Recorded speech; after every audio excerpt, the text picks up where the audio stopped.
Mhm.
Um, that hurt.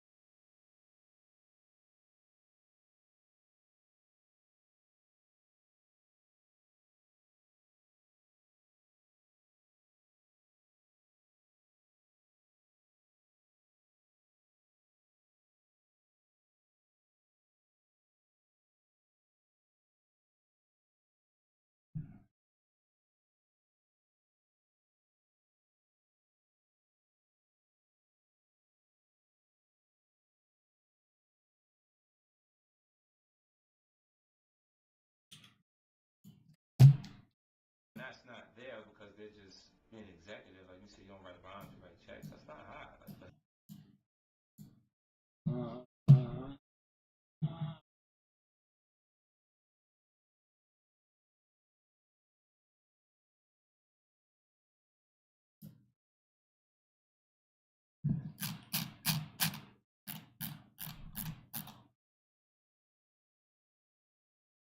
The foreboding calm cloaked the street.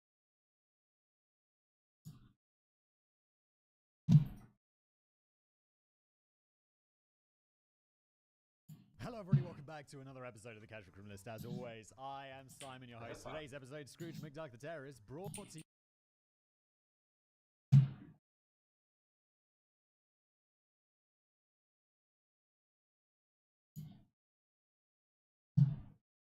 you by my writer, Dennis. Thank you, Dennis. This is an absolute beast. 3 hours. Dennis included a little comment at the front here from one of these things, from one of the previous videos, like a comment on YouTube saying, from Arati, thank you if I'm pronouncing that right. Dennis, mate, can you please write a novel? I'm serious. And so Dennis did. It's 52 pages long. Yeah. Let's kill it. There's three pages of like a preamble, but it's basically a 50-page script. We're going to be here a while. Settle in, relax. I hope you enjoy the show. If you're new here, welcome. The format, of course, is I've never read this before. Dennis has essentially written me a book, and I'm going to sit here for probably the better part of my work.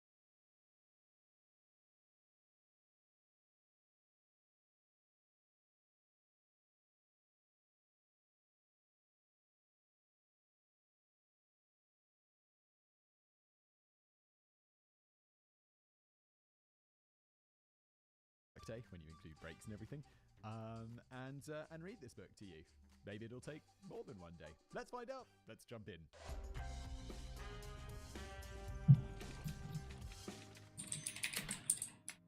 Crime has a lot of faces, yet upon closer inspection, most of them look terrifyingly human.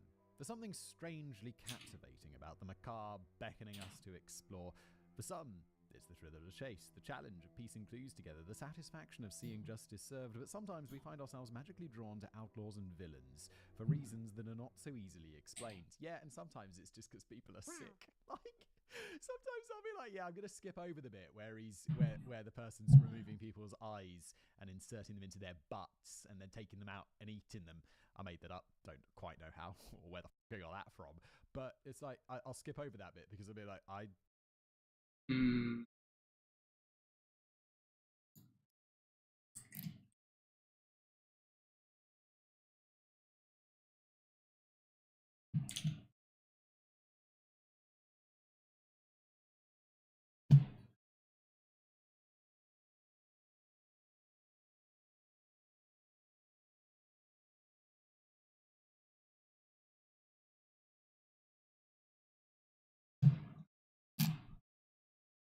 didn't need to read that. And I don't think you need to. People will be like, Simon, read the disgusting bits. Simon, I can't believe you cut that out. and I'm like, oh, this channel isn't for you sicko. We're here to entertain, not to heal. As I always say, less Saw and more CSI. This applies not only to true crime stories, but also to fictional ones. We root for Walter White, Dexter Morgan, and Tyler Durden with sincere admiration, utterly oblivious to the fact that by idealizing them, we've missed the point of the plot entirely. Yeah. I haven't seen Fight Club in a really long time. I definitely with Dexter Morgan, the serial killer who kills the bad guys. I was rooting for him hard through that show. With Breaking Bad, I rooted for Walter White at the beginning, and then very quickly I didn't because he became a monster.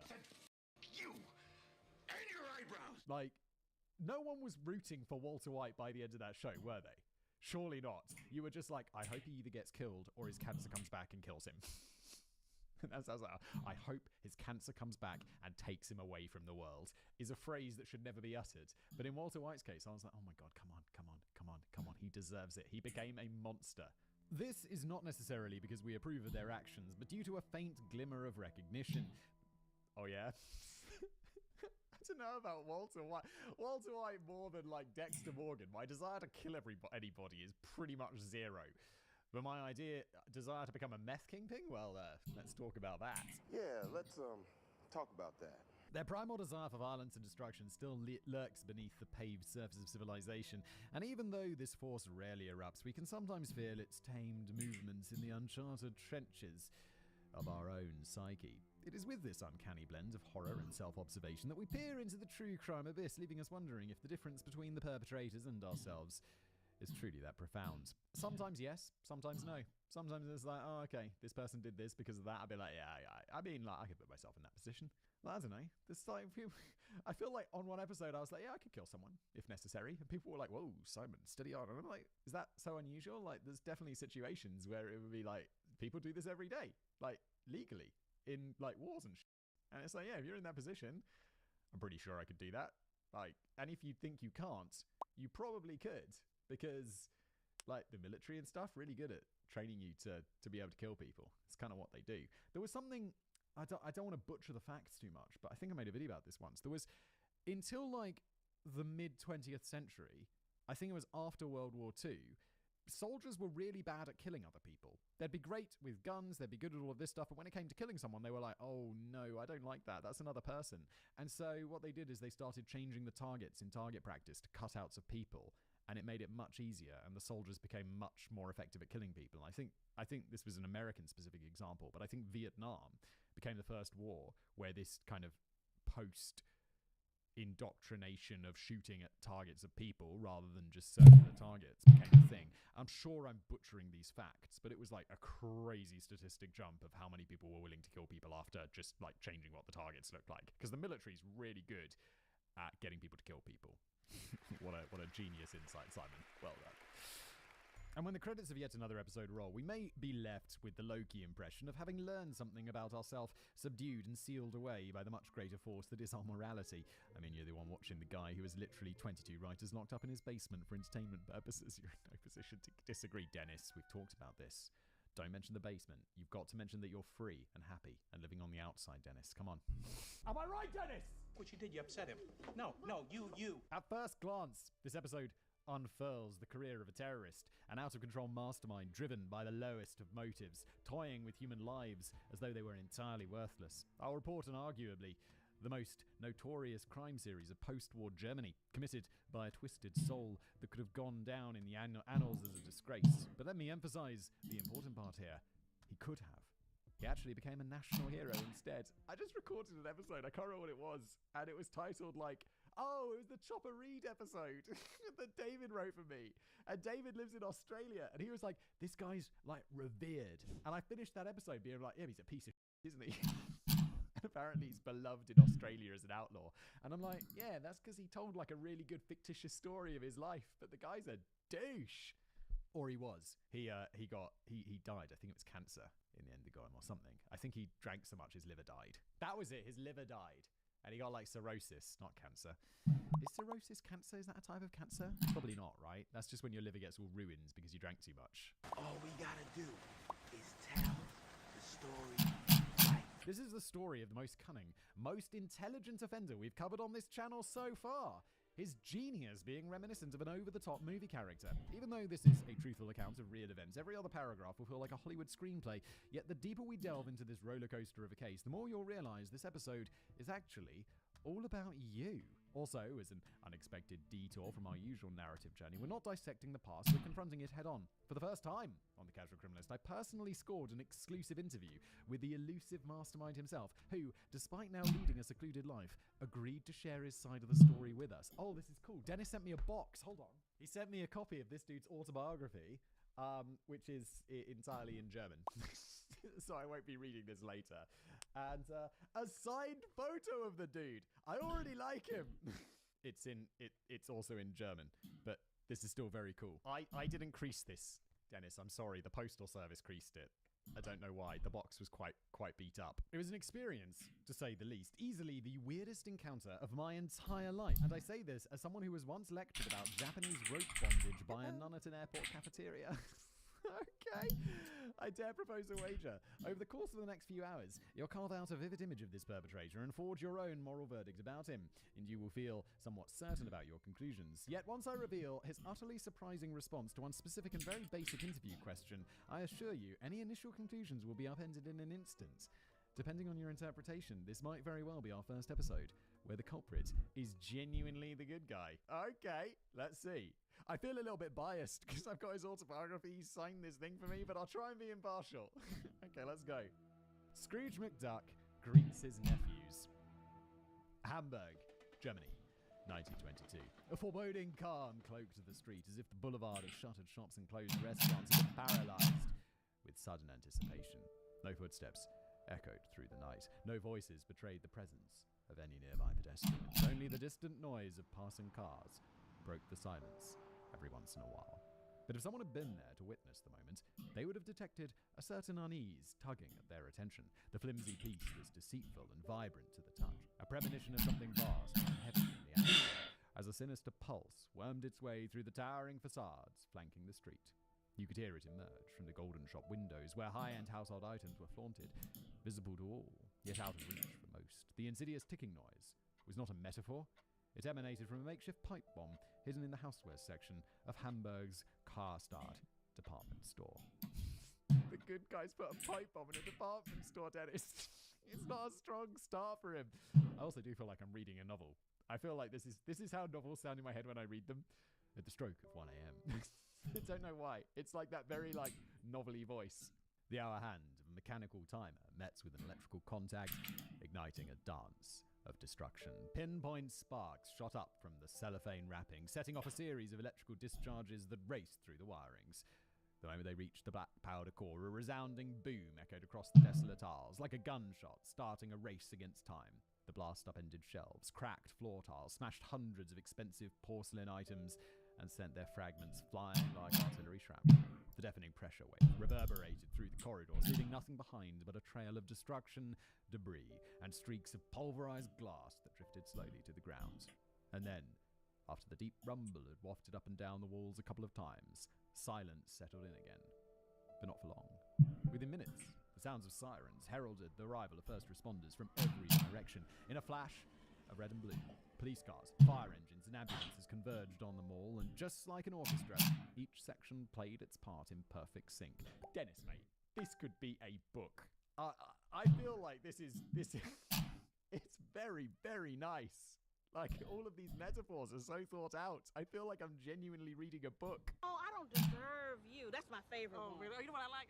To keep onlookers at bay, the anti-terror squad swiftly set up a perimeter around the Karstadt complex, and just outside the police cordon, paramedics stood ready and prepared for the worst. At the same time, a phalanx of firefighters charged into the smoke-choked building, their faces etched with determination and concern as they scanned every corner for signs of human victims. Yet, despite a backdrop ripped straight out of a movie, the more pressing concerns were quickly allayed. As it turned out, the building had been utterly empty at the time of the attack, devoid of even the most solitary night janitor.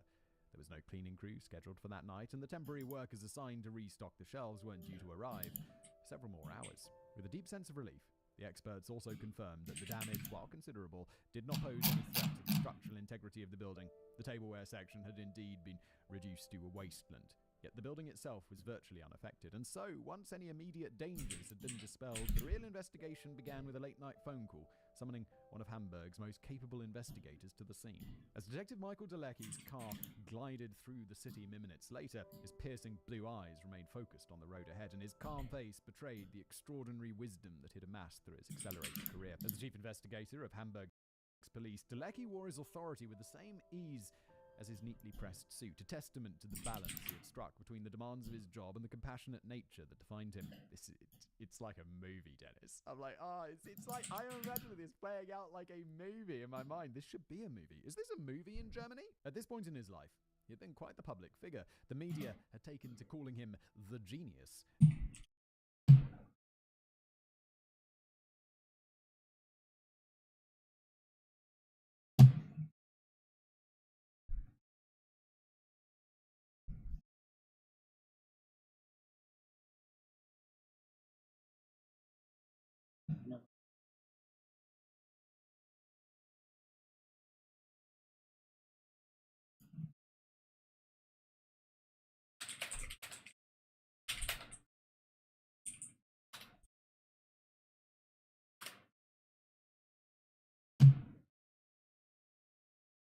Every once in a while, and not without reason.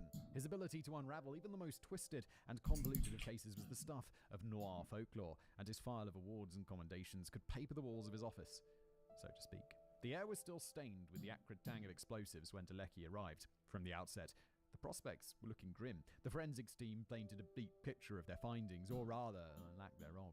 No eyewitnesses, let alone suspects, no fingerprints on the bomb's components. It is amazing how, a bomb can go off, and the police will be like, yeah, we'll find the pieces, and we'll place it back together like a jigsaw puzzle.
And then maybe we'll get some fingerprints off them. And it's like, it was a bomb. It literally blew up. And even though rudimentary DNA analysis was a tool available in 1992, any traces of biological material would have been incinerated anyway. The security cameras had been skillfully dodged by the person who'd placed the explosive device during the previous day, and for all they knew, the culprit might as well have been a ghost. A fast-paced tide of updates ebbed and flowed, each report as illuminating as a match in the Mariana Trench. It seemed as if the case had reached a dead end before it had even begun. On the other hand, Inspector Dalecki felt as if he was missing something blindingly obvious. His subconscious mind tried to point his attention towards a certain memory, but surely he was just fooling himself. Being a man of facts, he decided to disregard his gut feeling for now. I feel like I'm a man of facts. Like, definitely. My logic side of the brain works overtime compared to the other side. But that gut feeling about stuff is often not like, oh, that's not like the opposite of logic. I feel that that's that feeling you get about something because you have so much knowledge. Not that I have like some super knowledgeable brain, but it's like, you know, when you've accumulated knowledge about something and then you have a feeling about it, it's not just completely unfounded. It's like all of that knowledge is like in the back of your mind, and it's like subconsciously pushing you towards one decision or another. You know what I mean? Like that, there's a book about this, like the chunked knowledge and stuff, about the chess masters, where it's like they make the moves even though they're not really aware of why it's quite so good. Their brain's like working subconsciously on why it's so good. You know what I mean? Lost in those thoughts, he ran his finger across the film of ash and cinder that blanketed the floor. In his experience, the absence of evidence could sometimes speak volumes as well, so his mind began to inventory everything that seemed to be conspicuously absent. First and foremost, human victims. Bomb technicians had quickly been set to reverse engineer the triggering mechanism, confirming the chosen time frame was neither a technical fluke or a matter of luck, but a deliberate choice by whoever designed it. Yeah, I mean, if that happens, I think my first feeling as a cop would be, oh, the timer went off at the wrong time. They set it for 3 a.m. instead of 3 p.m., like when the store would be heaving. Like, if someone places a bomb, like terrorist, assuming a terrorist is a pipe bomb, they generally want to kill people, not just blow up a department store. But the fact that that was deliberate, super interesting. There was that famous story where there was some terrorists somewhere and they set the timers like they got the time zone wrong or something. So they set it by like the wrong time zone, and then they were going to like they were suicide bombers. They were going to go, or they weren't suicide bombers. They were going to place the bomb somewhere, and it went off an hour early and blew them all up. Good. Murder, or even attempted murder, could therefore be ruled out, and good old terrorism appeared rather unlikely as well, as violent extremists typically strived for maximum carnage. Then again, Karstadt wasn't just a random chain of malls, not in the least. For centuries, the company stood synonymous with a lifestyle of economic pride, national wealth, and opulence. The brand's name carried a rich tapestry of historical significance and symbolism that almost reached back to the birth of Germany itself. It sounds like Harrods or Selfridges, right? What do you have in America? What's the Harrods of America? Like, I feel like it's in New York, right? You got that big shopping street. Is it Fifth Avenue? Something like that. Is there some like big store that's like super nice and have all this cool shit inside? It's really expensive. Good deli.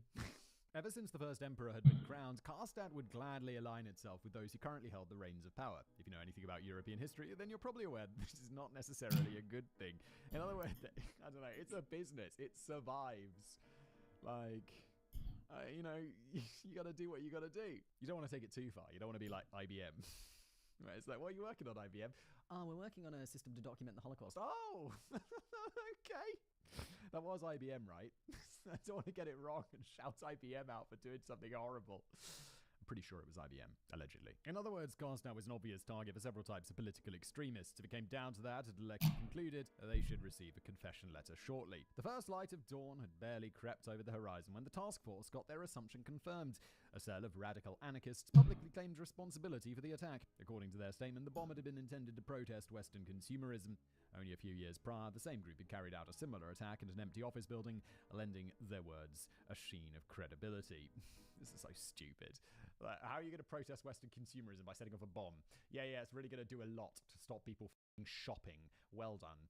It's just insane. Like, and they did it at an office building, not even a shop. Yeah, by the date after another letter arrived at the Karstadt branch, this one not only contained a written message, but also a drawing of a custom metal piece that had been used in the bomb's construction, proving the authenticity of this author beyond any doubt. Therefore, authorities directed all their attention towards the new one. The contents were remarkably straightforward. In rather plain language, the sender demanded money. No socio-philosophical outpourings, no political stipulations. The request was as austere as it was simple. Give me 1,000,000 marks, or there will be another explosion in a different Karstadt store, but one way more powerful. And there's a note here, a German mark was the currency before the introduction of the euro. I remember this. I remember going to Germany when there were German marks. I can't remember quite what... I think you got 3 German marks for every £1. Feels about right. This must have been in the early 2000s, late 90s. We used to go... We'd have this crazy school trip every year where we'd go to the German Christmas markets in Aachen, which I think is in West Germany somewhere, but it would be a day trip. So we'd get on a bus at like 3 in the morning. That bus would cross the channel. We'd drive to the Christmas market in Aachen, spend like the afternoon or the day in Aachen doing the Christmas markets and buying shit. and then we'd drive back and get back at like midnight. It was like a day trip to Germany. It was really far, and we'd do it like every year. I think from like years 1 to 4 of my school, so from like 12 to 16, something like that. Every year that I had to learn German, which I now don't speak at all. I know that Schmetterling means butterfly.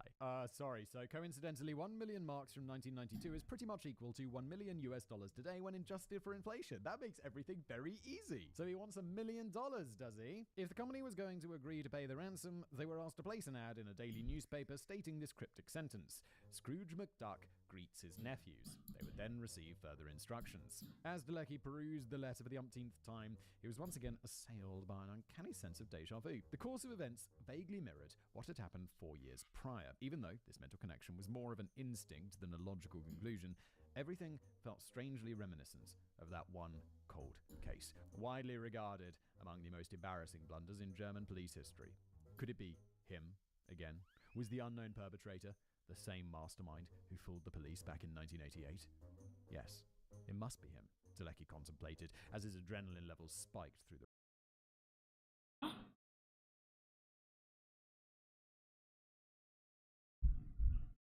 Fuck am I missing?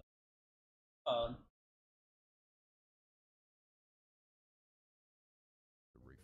Yet he decided to keep this suspicion under wraps until he had the hard evidence to support his hunch. Of course, the note was also scrutinized by an armada of profilers, and indeed they quickly arrived at conclusive verdicts, which would certainly have been helpful to Detective Delecky if those dead-sure assessments had not directly contradicted one another. In the realm of crime novels and movies, there is the common trope of law enforcement never ever bending to the demands of extortionists. Any fan of the genre will find the mantra all too familiar.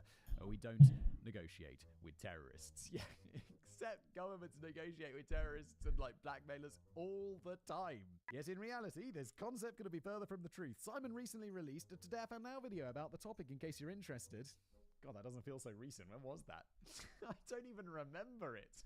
But here's a quick summary. Most governments and law enforcement agencies do have some kind of codified rule that precludes any kind of negotiation with criminals and terrorists as a means of deterrence. Yet, it is a very open secret that these principles are constantly being breached for obvious reasons. Yeah, it happens all the time. Isn't like prisoner exchanges like a classic example with that? Like the Russians aren't. The Russians arguably not terrorists. And they did that prisoner exchange where they got that basketball player, the woman who got arrested for like having weed or whatever, and they exchanged the merchant of death for her. So I'm like, that sort of negotiation goes on all the time. I'm not saying like that's negotiating with terrorists, but it's like, yo, you got the merchant of death, and in exchange America got a basketball player who got arrested for having a little bit of weed on her or something. Wasn't it even a frame up or something? First of all, we need to consider Karstad's image, which was like a Picasso painting. Not that good at second glance. It was so harsh. I will spare you the details. Let's just say they paid compensation to the Jewish community in the late 1940s. You fill in the blanks. Executive management was hell-bent on not appearing like a bunch of sociopaths who would put avarice before human life, a clever strategy, sometimes called public relations. Reportedly, they not only offered to pay the ransom out of their own pockets, but they also considered adding a little tip to the requested sum at some point, just to make sure the elusive monster was entirely satisfied. Not even as a trap to catch the man behind the curtain, but simply to fulfill his demands. They basically begged Detective Delecky to simply let them comply, though there are sources contradicting this notion. I mean, this is all well and good, but that really encourages terrorism. It's like, yeah, we just paid it. We were happy to pay it. You could just be like, yeah, so I didn't set off a bomb, but I'm going to. Like, you just like vague threats. And I only want 10 grand. So come on, let's go. Give me my marks. But more importantly, extortionists are rather stupid on average, meaning they will often screw up when given the opportunity. The German Special Operations Unit reports that nearly all police-guided cash handovers result in the extortionist's arrest, a trend echoed globally. Nearly all? How dumb are these people? The worst case scenario of a criminal escaping with the money is statistically negligible, but let's insert an almost for foreshadowing purposes. The decisive factor, however, only discernible to an expert investigator, lay in the date on the ransom note stamp, showing it had been sent off before the bomb's detonation. Basically, every single extortionist in the history of recorded criminology had made their demands only after the leverage had taken effect. They accounted for the possibility of failure. Or what if the bomb had failed to detonate? What if it had been discovered and defused hours ahead of the scheduled time? But this person had no such contingency, no concept of defeat. They were either a full-blown narcissistic psychopath or they'd done this before. Both possibilities made it exponentially more likely that they were willing to follow through with their threats. After weighing the various factors, it was ultimately decided to comply with the request and respond in the desired manner, so the agreed-upon signal graced the very next issue of the local newspaper. Scrooge McDuck greets his nephews. It read in bold, black ink, an innocuous sentence laden with heavy significance for only a small circle of insiders. Then again, what is the meaning of that phrase? Moving forward, the media will start referring to the nameless extortionist exclusively by Scrooge, and he will gladly accept the name for himself. So in case you're not an expert on the lore of Donald Duck comics, here's a quick rundown. Scrooge McDuck's the rich dude, right? He has that giant tower of money. So I was always like, that's awesome, and he just swims in it. And there was that amazing Family Guy sketch where Peter jumps into like his own giant pile of money, and he's like, he breaks all of his bones, and he's like, oh no, money is a solid, not a liquid. Amazing. Donald Duck is a wealthy, anthropomorphic duck-shaped capitalist pig created by Disney. He's a duck, Dennis, not a pig. Known for his insatiable thirst for wealth and his ruthless pursuit of profit. This bourgeois enemy of the working class first appeared in a comic strip written and drawn by Carl Barks in 1947, and he serves as a child-friendly manifestation of selfishness ever since. When I was a kid, I was like, awesome, he's rich. Message took away the completely wrong message. Not like that guy's a capitalist pig, but I'd love a tower full of money. But beneath all of his superficial riches, he's also shown to have a heart of gold. The essence of his character seems to be the following insight: there's more to life than money. Scrooge McDuck learns this lesson in every other comic that he's involved in, only to forget this newly acquired wisdom by the time the next comic is published, so he can learn it all over again. Even though he is a portrayal of reckless greed, he is not a glorification of such traits, but a critique. Yet if that is the case, why choose him as an alias for your very reckless and greedy extortion games? Well, we'll come back to this question later, but feel free to speculate in the meantime. Spoiler alert, you're as wrong as all of those aforementioned profilers were. My guess would be it's like just irony. I guess I'm wrong because I'm not a profiler. The profiler's got it wrong, so I'm also going to be wrong. But it's just like, you know, took away, like me, took away the wrong message. Starving. But it's nice to have a giant tower full of money. I think it's very nice, very modest. A small side note, Scrooge McDuck is called Dagobert Duck in Germany. I decided to go with the international equivalent for clarity and consistency, yet strictly speaking, the mysterious extortionist was using the German Dagobert Duck. Keep this in mind if you want to decide to further investigate the case after watching this video. Or if you're German, there's the biography? Oh no, it's in German, I can't find out. I think it's, Arno Funk wrote this, so I guess it's a biography. Wait, did we find out this dude's name yet? No, maybe this dude's name is Arno. Oh. Gotta go to the dentist tomorrow. What?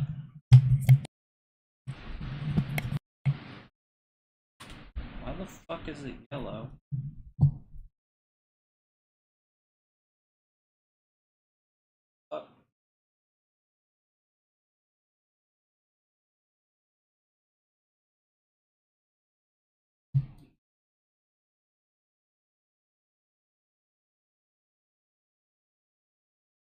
Fuck. Hello.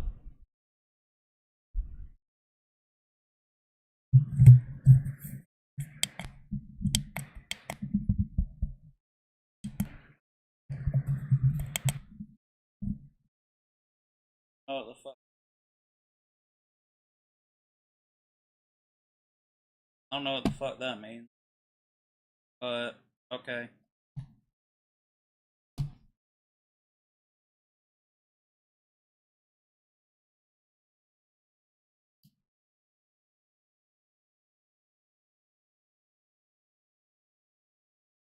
I still don't know. I think it is Arno. I'm trying to read this dude's signature, and I think it says Arno Funke, so I hope that doesn't spoil anything. Over the next few days, Dalecky and his team of investigators looked out for Scrooge's reaction with a queasy feeling. Would he reply through the newspaper? Was he going to send another letter by mail? What exactly were they even searching for? They'd been working non-stop on this case for days now, grasping at every straw to no avail, and the weight of it was beginning to show. A few policemen had even started studying Donald Duck comics just in case, despite his be like, yeah, what you did? I'm reading comics for research. I see what you did there. Very good. Okay. Despite his reputation for mental fortitude and thriving under pressure, the case had quickly taken its toll on Inspector Delecky. Sleep had turned into an elusive luxury, and excessive amounts of bitter coffee made both his mind and his heart race non-stop. But among all those uncertainties, there was one thing they somehow knew for sure. Many stages of escalation lay ahead of them. My words can hardly convey just how spot on their instincts were about that. The radio silence dragged on for 2 seemingly never-ending weeks. To everyone's surprise, when Scrooge finally did reach out, he did so by simply calling the car start service hotline from a public phone booth. While this method of contact ranked low on the list of expectations, the task force had fortunately prepared for this eventuality. An officer, rather than a random employee, answered the call as a recording device captured each syllable for later analysis. Scrooge obviously did not take the risk of engaging in a personal conversation. Instead, he played a tape recording of an extremely distorted and pitch-shifted voice, relaying yet another set of instructions. The barely intelligible message guided investigators to a specific luggage locker at Hamburg's main railway station. Afraid of finding another explosive in there, the emergency services sped off with no delay. Yet when the bomb squad carefully opened the locker and inspected its contents, they discovered something else entirely. A mechanical contraption of metal and mystery, whose purpose was difficult to tell at first glance. Oh my god, if I was the bomb squad, I'd be like, it is a bomb.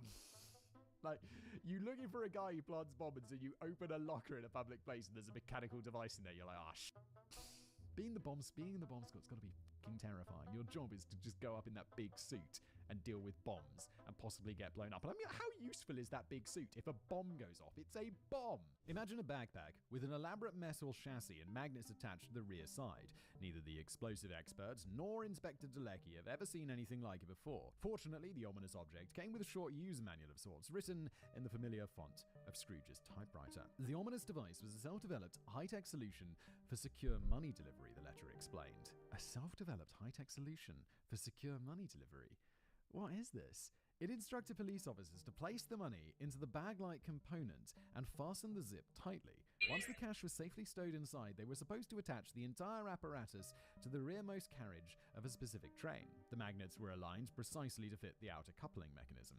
The ingenious twist inside the metal box was a clock mechanism, very similar to the one that triggered the bomb previously. Oh, it's going to drop it somewhere, isn't it? It's going to deactivate the magnets, like electromagnets or something, at a specific point, and drop it along the line where the guy will be waiting. But instead of setting off an explosion, it would release the hooks holding the bag component at a certain time. The money-filled container would therefore drop onto the rail bed at some secret point during the train's journey at a predetermined location, known only to Scrooge himself, who would merely gather the spoils from the tracks and vanish like a wisp of smoke. On the backside, Scrooge provided the exact train they were going to use. It was an intercity express named Kathy Kollwitz, scheduled to travel from Hamburg to Berlin. And there is a note here: every train in Germany is named after an important person. Kathy Kollwitz was a painter and sculptor and one of the most famous German artists of the 20th century. I always feel it nice when you're on it. It feels so fancy when you get on a train. It's not like, the A17. It's like the Kathy Kollwitz or the Albert Einstein. You're like, wow, look at this.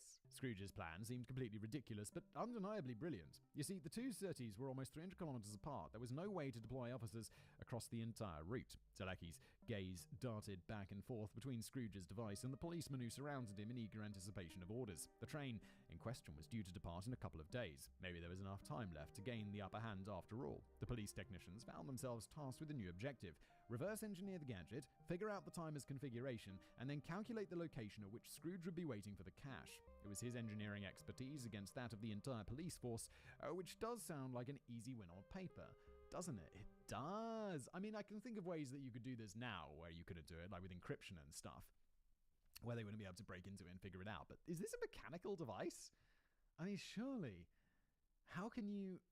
I mean, I wouldn't know how to possibly hide something like that in a mechanical device. As the nerd set about analyzing the device, Delecky and the head of operations once again exchanged weighted glances. There was no denying the truth. Scrooge was the very same criminal who had outsmarted the police 4 years prior. The modus operandi was more refined this time, but essentially identical. Could this be their shot at redemption, a chance to rectify a humiliating defeat? Though Delecky was not directly involved with the catastrophic failure from 1998, he took the challenge somewhat personally. The entire German law enforcement had been outsmarted by a criminal genius, humiliated, ridiculed, and relieved of 500,000 German marks.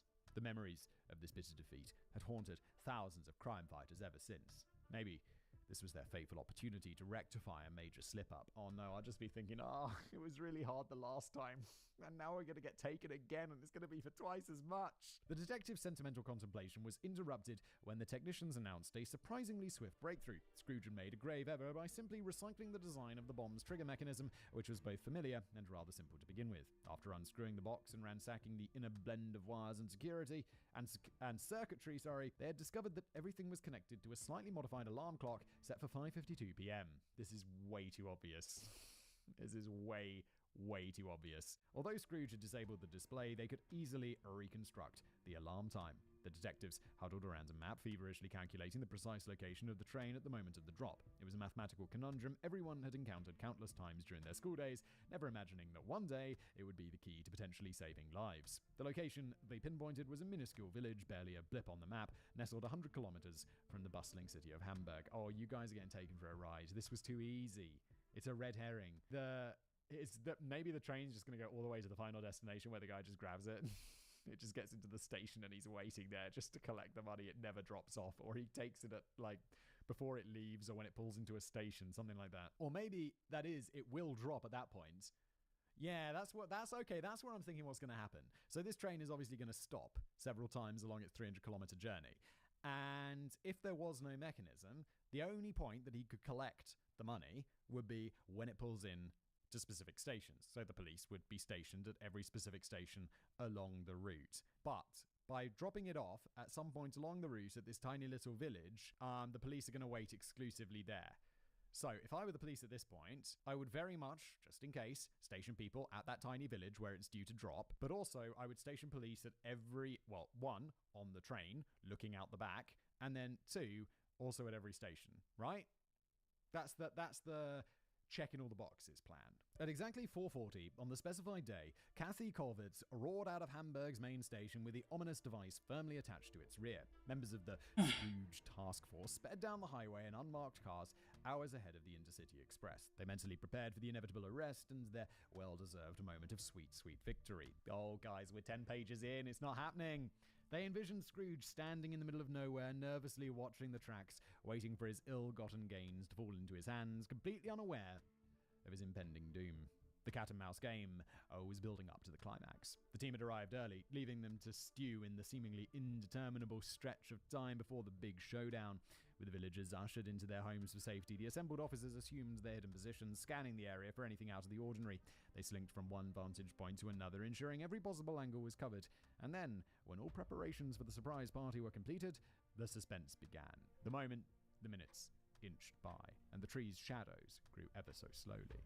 The policemen fixed their gaze on the tracks where their adversary was due to materialize at any moment now. Despite not being physically present himself, Dalecki was filled with an overwhelming sense of tension as he anxiously awaited news from the field squad.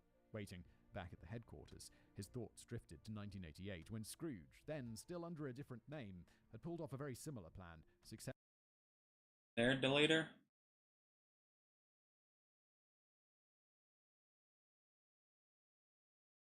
successfully. But not this time. Not again. The sun had dipped low in the sky by now, casting a golden hue over the surrounding field, but no trace of the extortionist was in sight. The small army of officers still hunkered down, hidden within the bushes and trees. But nothing happened. After a while, frustration and confusion crept in, eroding their initial confidence. Had they somehow gotten the drop site wrong? Maybe Scrooge had caught on to their plan and changed his mind. I mean, why are they so sure that he's going to collect it immediately on? Gotta go to the dentist tomorrow. So, I've talked about this before, but you know how I told you I cracked my tooth? Cracked it like 2 years ago. It was my wisdom tooth. I was going to get it fixed, but the doctor canceled at the final moment, so I didn't get to. So then after that, I've just been making sure to keep food out of it. But what I haven't told you is that this week or so, I've been having a lot of pain back there. Like my entire jaw hurting because of it. I would drink water and something would get back there. That shit would hurt. I don't know what the fuck happened. But I I was cleaning food out of the like little hole. Whenever I use my tongue to see if there's still anything left, apparently there's now an exposed nerve in my tooth that whenever I did that and I like pushed down hard, half my face went numb. I was on the floor crying like 10 minutes in pain. That was some of the worst pain I've ever had in my. I got an appointment to go to the dentist tomorrow. Dog, that was some of the worst I've ever been in my life. That hurt so fucking bad.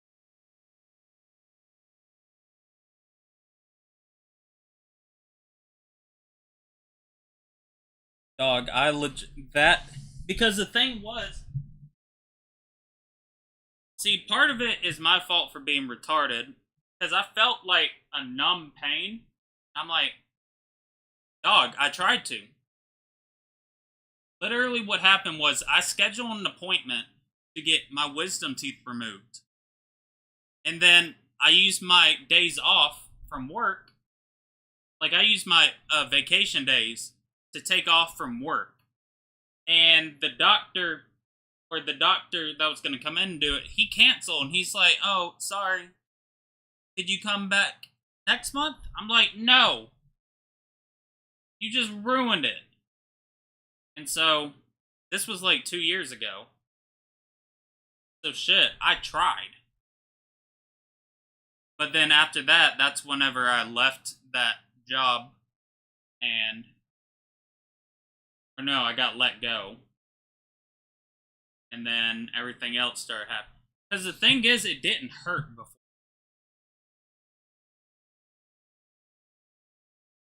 So I didn't really think anything of it. This week it's been hurting, but it's only been hurting whenever I like... What is it? Drink water and it hits that. But what just happened like an hour ago was some of the worst pain of my fucking life.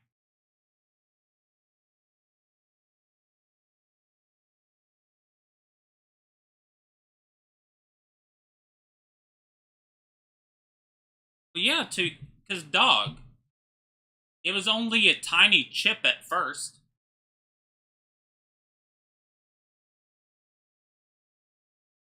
Like, at first, it was only a tiny chip on the tooth. Plus, it was my, what is it? Like, that shit wasn't as bad. But then and then last year, like, middle of last year, a little piece of it in the inside fell out. That's when it started hurting or like, a little bit started hurting. Because I looked it up and it said unless it starts hurting, you really don't need to, like, worry about it. Whatever I just did, that hurt so fucking bad.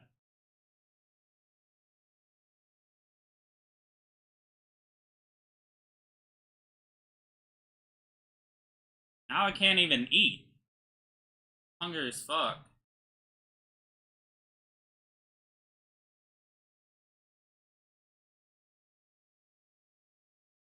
After the train goes past, it's just going to be on the tracks. He could come by an hour or two later and collect it. He could come by days later and collect it, assuming that he doesn't think the police are onto him. Eventually, the train's headlights crested the horizon in the far distance. Kathy Colvitts approached the ambush spot at exactly 5:52 p.m., just as they had calculated. With a hiss of compressed air and squeezing brakes, the vehicle came to a halt. No suspicious figure appeared anywhere. And continue raiding seemed to mock the investigators' confusion as they slowly began to understand that they were very screwed. The metal box was still dangling off the last carriage, but the bag of money was gone. The extortionist had outplayed them a second time, and now they stood there in the middle of nowhere, shaking their heads in disbelief. The trick was blindingly obvious. In a stroke of twisted genius, Scrooge had placed a second timer inside the box, completely concealed from view. The visible one was nothing more than a ruse, a decoy designed solely to lead investigators astray. The true mechanism had triggered mere minutes after the train left Hamburg. While the police officers were prematurely celebrating and getting into position for victorious arrest, Scrooge had already absconded with the money. Okay. That's, I think my plan's better. Just go to a station and pick it up. Like, if you've got the decoy one in there and a real one, there's still the chance that they can discover the real one. I mean, they didn't, but they could have. As the reports reached Delecki back in Hamburg, he couldn't help but marvel at Scrooge's cunning. This was a game of chess played at the highest level, he thought, but it wasn't checkmate just yet. Scrooge may have eluded capture for now, but Delecki had set up a multi-layered trap on his own. Scrooge's alarm clock was fake, but so was the money stuffed into his bag. The game was just beginning. The money stuffed into the bag being fake, he's going to discover that very quickly, and then he's going to be like, oh, okay, I guess we're doing another bomb. The pursuit of happiness. In 1950, Arno Funke was born into a world that seemed determined to smother every spark within him. Growing up in Rudau, a rather primitive village in West Germany, his life was imbued with an aura of misery from the very moment he drew breath. Even though roughly 5 years had passed since Hitler's ballistic withdrawal from active politics, the aftermath of the Third Reich continued to shroud the ravaged nation like an everlasting shadow. There was a deep-seated sense of guilt, shame, and remorse, well earned by an awful lot of people. And for those who had staked their lives on opposition to the regime, the sheer scale of inhumane atrocities was still an unresolved trauma. The war remained vividly present to those who survived, with partially disfigured cities and occasionally bombed-out buildings serving as constant reminders. Within the time span of only 12 years, the Nazis had industrially murdered 11 million people and started a war that would cost 50 million more lives, and that's not even counting the 30 million deaths that would result from war-related disease and famine. It had been the single worst calamity in the entire history of our species, a magnitude of suffering beyond any human comprehension. I introduced the Pedro Lopez scale of evil in another episode, and just going by the number of fatalities, this scores a 30.3 million out of 10. It is psychologically just impossible to truly grasp any of this, and yet we have a whole nation of people who, for the most part, actively or passively contributed to what had happened. And then, of course, the next disaster loomed on the horizon. Germany had been divided into two parts since 1949, and the extent of this rift was slowly dawning on both sides. While the western part, guided by Allied forces, made slow but steady progress in establishing a self-sustaining democracy, the eastern section seemed to slither from one dictatorship to the next, merely swapping the Nazi Party as their oppressor for the Soviet Union. The conflict for escalation was obvious to everyone from the beginning, and as we know today, this global conflict would eventually push the world to the brink of nuclear Armageddon. This was the joyful land of milk and honey into which Arno had been born, a depressing climate bound to leave a mark on the soul. Information about his formative years is pretty limited, compelling us to lean heavily on his autobiography. Along with his anecdotal tales whose origins can't be definitively confirmed. I did my best to weave the individual data points into a coherent narrative, though this was only possible by applying a medium-sized dose of interpretation. The forthcoming section rests upon somewhat unstable ground, but I believe we can piece together a plausible framework from the scattered hints available. To my understanding, Arno was a very special child to begin with. It didn't take long for his parents to notice his strange and peculiar traits. As a toddler, Arno seemed solemnly withdrawn and introspective, ensconced within an invisible fortress that severed him from the world outside. He showed little to no interest in anything. Instead of reacting to voices or engaging with toys, his eyes stared blankly into the void, like a computer processing complex calculations behind a frozen user interface. There was no life sparking in his pupils, but an unfathomable intensity that scared his mother and angered his father. As Arno grew older, his parents remained hopelessly overburdened with his unusual habits, wondering whether they were raising an extraterrestrial. He would only talk when absolutely necessary, completely lose himself in the dullest things imaginable, and react in ways that were just off. Throughout his childhood, he struggled to make any friends. On the one hand, there were only a few peers of his own age living nearby, but on the other hand, communicating with anyone seemed to be an overwhelming challenge to Arno in general. Technically speaking, Rudol was an outskirt district of West Berlin, yet the distance to the actual city stretched so far that it was mostly seen as a separate village in its own right. Life there was rather simple and arguably a little backward even for the time. In the cluster of half-timbered houses and gardens, there was no running water, no sewage system, no continuous electricity supply, and with every little rain shower, the dirt roads transformed into quagmires. It's crazy how, times have changed. No running water in Europe 50 years ago. 70 years ago. It's pretty nuts. I mean, I guess there are places now like, yeah, I think about it. I have a little house in the countryside that doesn't have running water. It has a well with a pump. I mean, does that mean running water? It's like it's in the middle of nowhere. There's no like pipes serving it because that would be insane. So there's a well, and there's a button and you turn it on when you arrive, and it pumps water to the. Is that running? Well, I guess that is running water, isn't it? Yet as Arno grew into school age, he found a lot to like about their surroundings. Amidst the bushes, forests, and mud pits, he would encounter one fun adventure after another, even though he continued to take them on alone. Arno was also fond of the desolate allure that emanated from an abandoned railway station south of Rideau, and aware of the profound influence trains would eventually wield over his life. In the pre-modern society of 1950, psychological deviations were often frowned upon and vastly misunderstood. People, even children, were expected to conform to societal norms, and if they couldn't, they were quickly labelled as abnormal outcasts and needed to be punished for their shortcomings. Arno's father lacked empathy and understanding for his son's unique needs. He deemed his behaviour indicative of a flawed character, a problem that he believed could only be resolved with discipline. Ah, yes. Let's beat the weird out of him. Consequently, Arno faced regular beatings just for existing the way that he was. For the most part, his father tried to avoid Arno. He hated being reminded of his existence. I don't know what you said, but I hope Ukraine wins.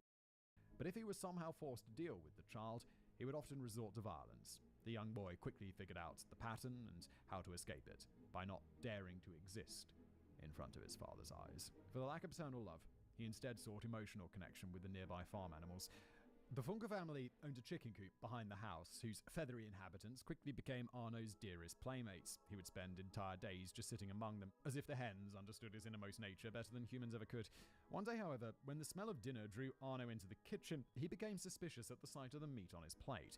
He ran outside to count his friends, and to his shock, one of them was missing. His father found this reaction extremely funny at first, but when Arno flatly refused to eat his best buddy, he exploded with anger in the blink of an eye and spanked Arno into submission. Apart from assaulting his offspring, Mr. Funke pursued a wide range of other hobbies as well, such as drinking excessive amounts of beer, losing money in the lottery, or abusing his wife in front of his son. By the time Arno was 10, the situation had spiraled out of control even further, to the point where his mother just couldn't take it anymore.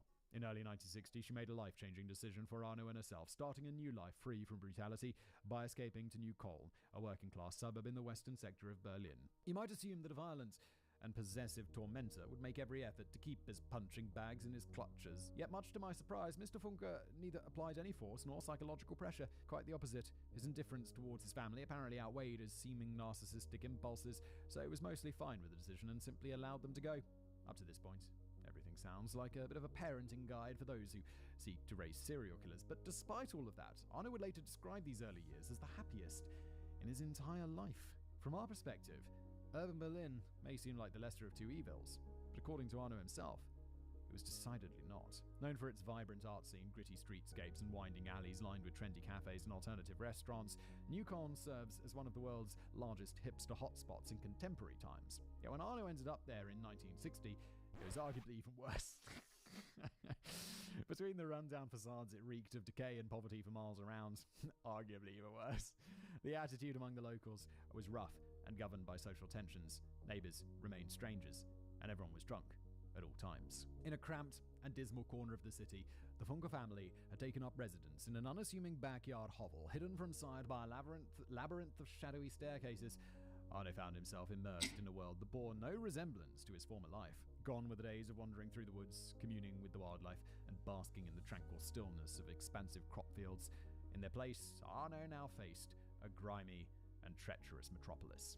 Yeah, I would think, if you're poor, right, it's better, isn't it better to like live in the country where you have a bit more space and there's less crime and stuff and everything's just less expensive, rather than in the city where everything's expensive and there's going to be crime and too many people? And I don't know, I'd always be like, the country sounds way better, and you can grow some of your own food, you can have your own chickens. That sounds way nicer. I guess there's more opportunities in the city, so you can get a better job and earn more money, but then everything costs more. I don't know, does that make sense? His surroundings were a gross mockery of nature. Trees had been replaced with soot-blackened chimneys. Chickens had given way to verminous rats. Lush meadows had been supplanted by foul-smelling landfill sites, and the gentle bird song had been drowned out by the relentless clatter of factory machinery. Arno felt suffocated by the oppressive brick structures that loomed above him, casting a pall over his young life. But soon, he would find that this Charles Dickens hellscape was only the beginning of his troubles. Mrs. Funker, a weary single mother toiling from dawn till dusk to put food on the table, was all too aware of the perils that lurked in the urban jungle beyond their doorstep. In order to shield her son from these dangers, she resorted to locking him away in his room, making him a prisoner in his own home. For reasons known only to her, she subjected him to this confinement not only during work days, but also on most weekends. Perhaps she was unnerved by his peculiar behavior, or maybe she was simply unwilling to face the reality of having a child she never wanted, a fact Arno was thoroughly aware of. In his autobiography, Arno recounted the crushing weight of boredom as the ultimate test of endurance, one that undoubtedly caused lasting damage to his mental health. Also, his isolation did certainly not help to improve his lacking social skills, but it did introduce him to a passion that would come to define him for the rest of his life: art. The boy would spend countless hours hunched over a canvas, his hands a blur of motion as he poured his soul into each stroke of the brush. Through his artwork, he sought a fleeting respite from the drab darkness that threatened to swallow him whole. Despite his young age, Arno's talent for proportions and perspectives was undeniable, and some of his early works still survive as a testament to his prodigious skill. To me, an absolute layman, they look exceedingly impressive, but also very concerning. His motives clearly serve as a reflection of this inner struggle. Children locked behind prison bars, fences and barbed wire in front of meadows, teddy bears brutally pierced with iron spikes.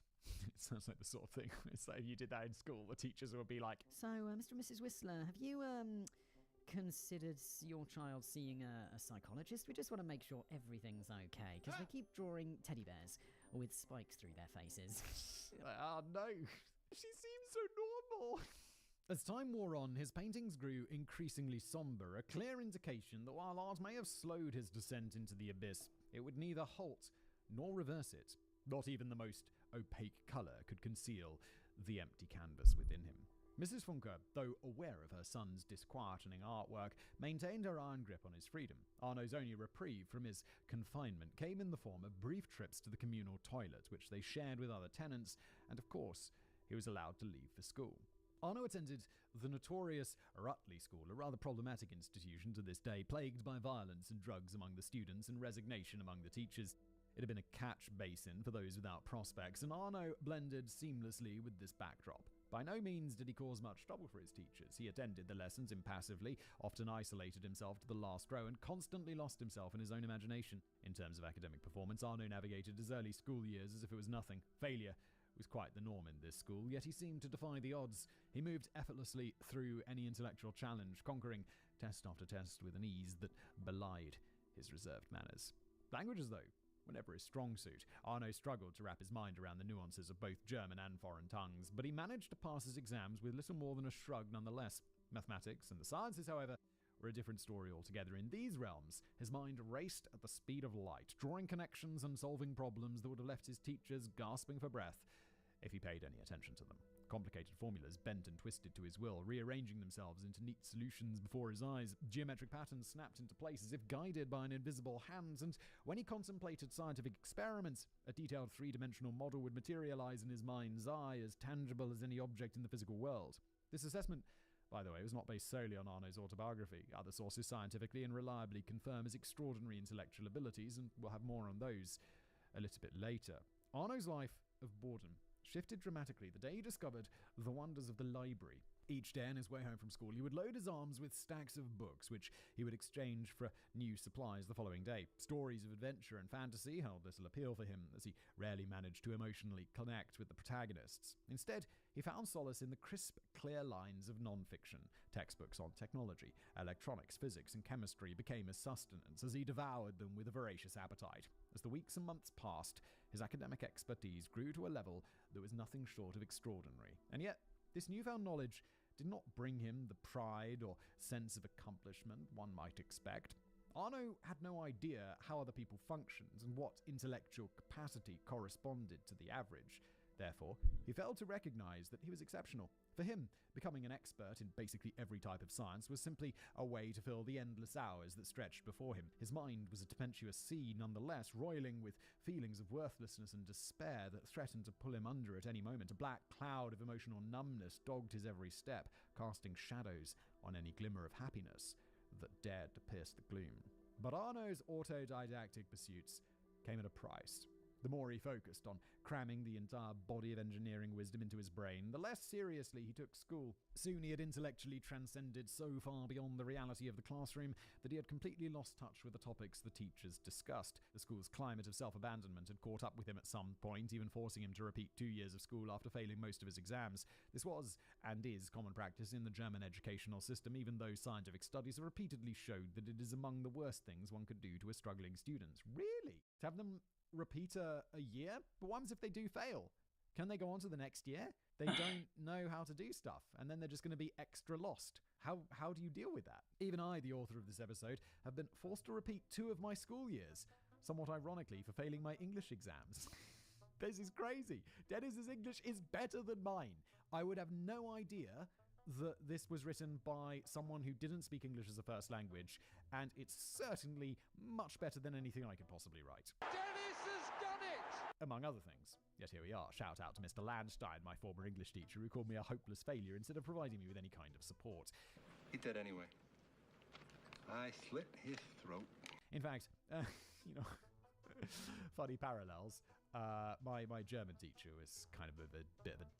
In fact, this horrible experience was the catalyst that led me to pursue a career as a high school teacher myself, with the lofty intention of providing my students all the attention and care that was missing in my own educational journey. Unfortunately, within my first week of working at a school, I understood that the problem is not only the person in front of the classroom, it is the entire educational system that needs to be overhauled, perhaps even completely replaced. Not long after, I gave up on this career path. Yeah, the educational system is in for a hell of a shake-up though, isn't it? Like this ChatGPT and stuff. Like, you mess around with that, and you don't know, if you don't understand something, it will tutor you to understand it, which is nuts. Like, you can just be like, I don't understand this, can you help me learn it? And it'll be like, absolutely, here's a lesson plan. And you'll be like, okay, let's get going. And it'll just get going. It's crazy. Anyway, Arno did not care about failing school or about literally anything else regarding his future. Instead, he was brooding about gloomy thoughts and unanswerable questions. By the time he had turned into a teenager, he'd internalized the theory of being fundamentally broken, of having some kind of major defect in his head. Maybe there was a tumor growing in his brain, an insatiable black hole that exclusively feasts on positive feelings. At times, he struggled to remember what joy even was. I mean, it does sound like he has a flaw in his brain, but it sounds like the sort of flaw that can, be treated. Yeah. But unfortunately, this was the 1950s. As a young adult, Arno's entire life had devolved into a desperate pursuit for happiness, or not even necessarily happiness, but just any feeling at all. He dropped out of school at the earliest possible opportunity, which took away even the faintest semblance of orientation. Devoid of purpose, Arno aimlessly meandered through his days, observing the lives of others with the keen analytical eye of a scientist. He dissected the vibrant, bustling world that swirled around him, seeking to replicate the formula for happiness that had eluded him for so long. His theory? By mimicking the actions of those who appeared content, their joy might somehow seep into his own desolate existence. He lacked intuition on how to be happy, so he straight up copied the habits of others. I mean, fake it till you make it. It's not bad. Just that whole thing about, if you just smile, you'll feel better. And that works, dude. You just be like, I feel miserable. You're just like, ha ha. And then it's like, you do feel slightly better, don't you? It's like, hey, I force myself to do that sometimes. And I'm like, oh, I don't want to do that. And you're like, okay, big smile, let's go. Arno strolled through public parks, indulged in culinary experiences, immersed himself in literary masterworks. He frequented pubs, reveled in the magic of the silver screen, marveled at the exhibitions of every museum that Berlin had to offer. Among the places he visited frequently was the Mall of the West, a sprawling temple of luxury, a glittering monument to opulence hailed as the pinnacle of human contentment. Arno never made a purchase. Instead, he observed the sea of smiling faces, hoping their attitude might someday rub off on him. But it never did. In the evenings of these eventful days, Arno would go to bed without having felt anything, falling asleep to the same sinister thoughts that had haunted him since childhood. Again and again, he consciously decided to have a good time, but it only ever felt fake, forced, a hollow pantomime of genuine emotion.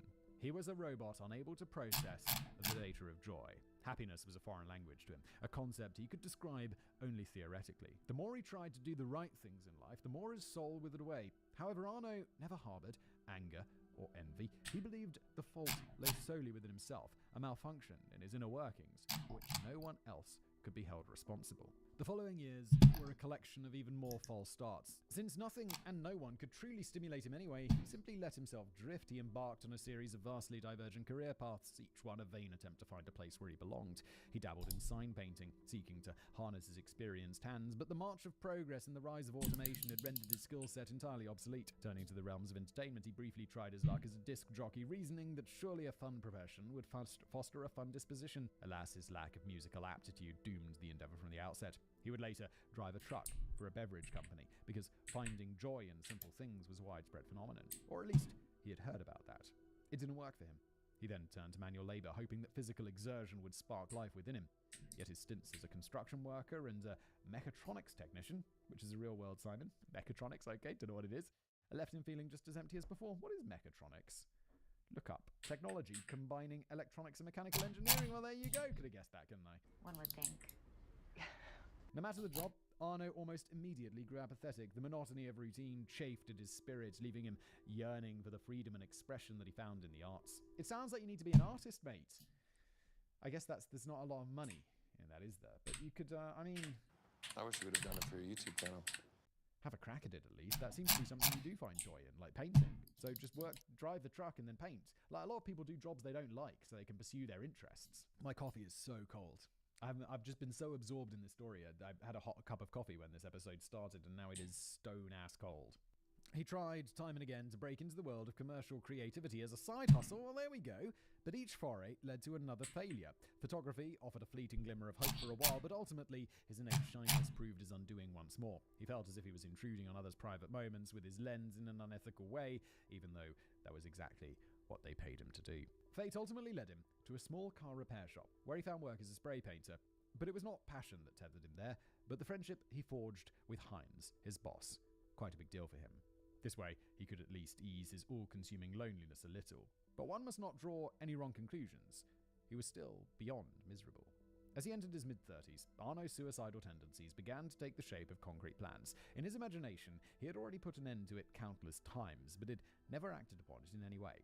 Nonetheless, when Heinz was looking for a specific wrench one day, he instead discovered a genuine handgun and a single bullet hidden in Arno's personal tool drawer. That was not something people just had randomly lying around, as owning a firearm is a serious criminal offense in Germany. Heinz had been well aware that his employee was in pretty bad shape, but it was only now that he truly understood the extent of his suffering. Upon confronting Arno, the latter explained that he wasn't really planning on shooting himself anytime soon. He just wanted to keep all possible options open. Oh my god. And so, no, I'm not planning on killing myself. I wouldn't discount the idea.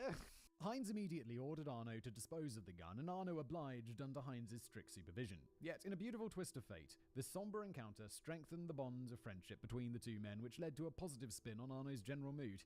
He had never shared his inner darkness with anyone up to this point, and Heinz's sincere attempt at understanding him felt somewhat uplifting. I get the feeling, because that happiness thing is kind of like, it's like this base level that you're at, right? And then you have these events in life, so I imagine that's like cool and his friendship is strengthened, but he's going to return to that kind of base low level, right? Because it just doesn't really change that much. But that was not the only change Arno noticed around this time. He observed a novel peculiarity that made itself felt increasingly often, and it worried him quite a lot. Every other day, he would experience severe episodes of dizziness and disorientation, as if he were heavily intoxicated all of a sudden. His eyes would turn into long, dark tunnels, taking in their surroundings through a thick lens of frosted glass. Everything sounded as if his ears were deeply submerged underwater, and he had trouble keeping his balance. This is, you need to see a doctor. During the following months, these attacks grew in intensity and duration. Within a year, they completely replaced his default state. If that happened to me more than once, I'd see that. Like, if that happened once, I'd be like, oh, that was weird. And it would hopefully it would never happen again. Like, I once had a migraine. I've never had a migraine in my life. This was years ago. Never had a migraine since. It was horrible. And I finally understood. I was like, oh, I see. This is like not a headache. This is a absolute disaster. And it went on for hours. And then it completely passed, and it's never happened since. But if it kept happening, I'd go to see the doctor. I wouldn't wait a year. He did his best to conceal this issue, but it would only get worse. The quality of his work suffered greatly as a result, but Heinz cut him plenty of slack, knowing of Arno's difficulties. On particularly bad days, Heinz would drop his duties and take Arno for a stroll along the nearby railway tracks, hoping that this act of emotional support would help him in some way. Heinz sounds like an absolute legend. This sounds like a super nice dude. And in fact, the symptoms appeared to slowly diminish over time, not because the actual problem disappeared, but because Arno had developed and adapted strategies to appear functional to the outside world despite his inner suffering. At some point, his coping mechanisms had become so effective that he managed to continue his job as a spray painter without drawing unfavorable attention from his co-workers, and this was quite the dramatic irony. You see, many years later, it would be discovered that the lack of car paints was to blame for his neurological deterioration. Toxic particles had entered his circulation through his lung tissue, gradually accumulating in his brain and causing severe damage over time. The devastating side effects of spray paint were mostly unknown or disregarded at the time, meaning he would continue to inhale even more poison for years to come. A simple face mask could have prevented all of this. Dude, spray painting without masks just seems so insane today, because it's like, yeah, well, you're aerosolizing something that goes and stays on a car for years, and just breathing that in, it's like, that's not a good idea. That's not a good idea. There's stuff that, you see nowadays, and you're like, that's not a good idea. Like, I don't know, pollution in cities and stuff. You'd just be wandering along and like a buzz, and you're like, oh, breathing that in. It's probably not good for me, is it? And I imagine in like years, people will be like, yeah. No. There were internal combustion engines in cities, like in densely populated areas where people lived permanently. And people were like, that was insane. Didn't they realize how bad it was? It's like, yeah, not really. As the 1980s drew to a close, Arno hit rock bottom. He was both bodily and mentally broken. His life was devoid of meaning and passion, and his quest for happiness had led him to an abyss. On all levels, except physical, he considered himself dead. But with this ultimate resignation came a strange, rekindled drive. Arno was aware of having nothing left to lose, so why not go all in? Among all the things he tried in order to finally be happy, there was one thing he had not attempted yet. A strategy that, by all appearances, was guaranteed to work. It may seem shallow, but according to his observation, the super happy all had one characteristic in common. They were also super rich. Is that, I guess, on the outside? But it's like, are rich people happier? Yes, they are. I mean, I used to not have much money, and now I have more money. And I think I'm about the same happy. It's just like, stays the same. I'm more satisfied, I think. Like, I get quite a lot of satisfaction, but happiness, I don't know if that really changes that much, does it? Following this logic, Arno decided that becoming incomprehensibly wealthy would be his last shot of finding happiness. He also concluded that, as a virtually dead person, he had no negative consequences to fear whatsoever, so he might as well try the criminal path right away. This is fucking amazing. This is like some Walter White. This random thought nestled itself into his brain like a brand new operating system, a completely overhauled self-image that shaped his decision-making. He could assassinate the Pope if he wanted to. He could strip stark naked in the middle of the street and pretend to be a gorilla.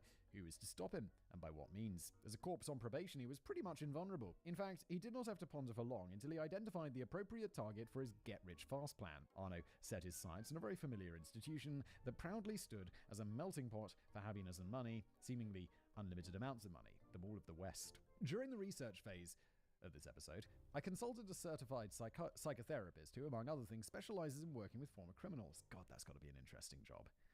Just like analyzing criminals.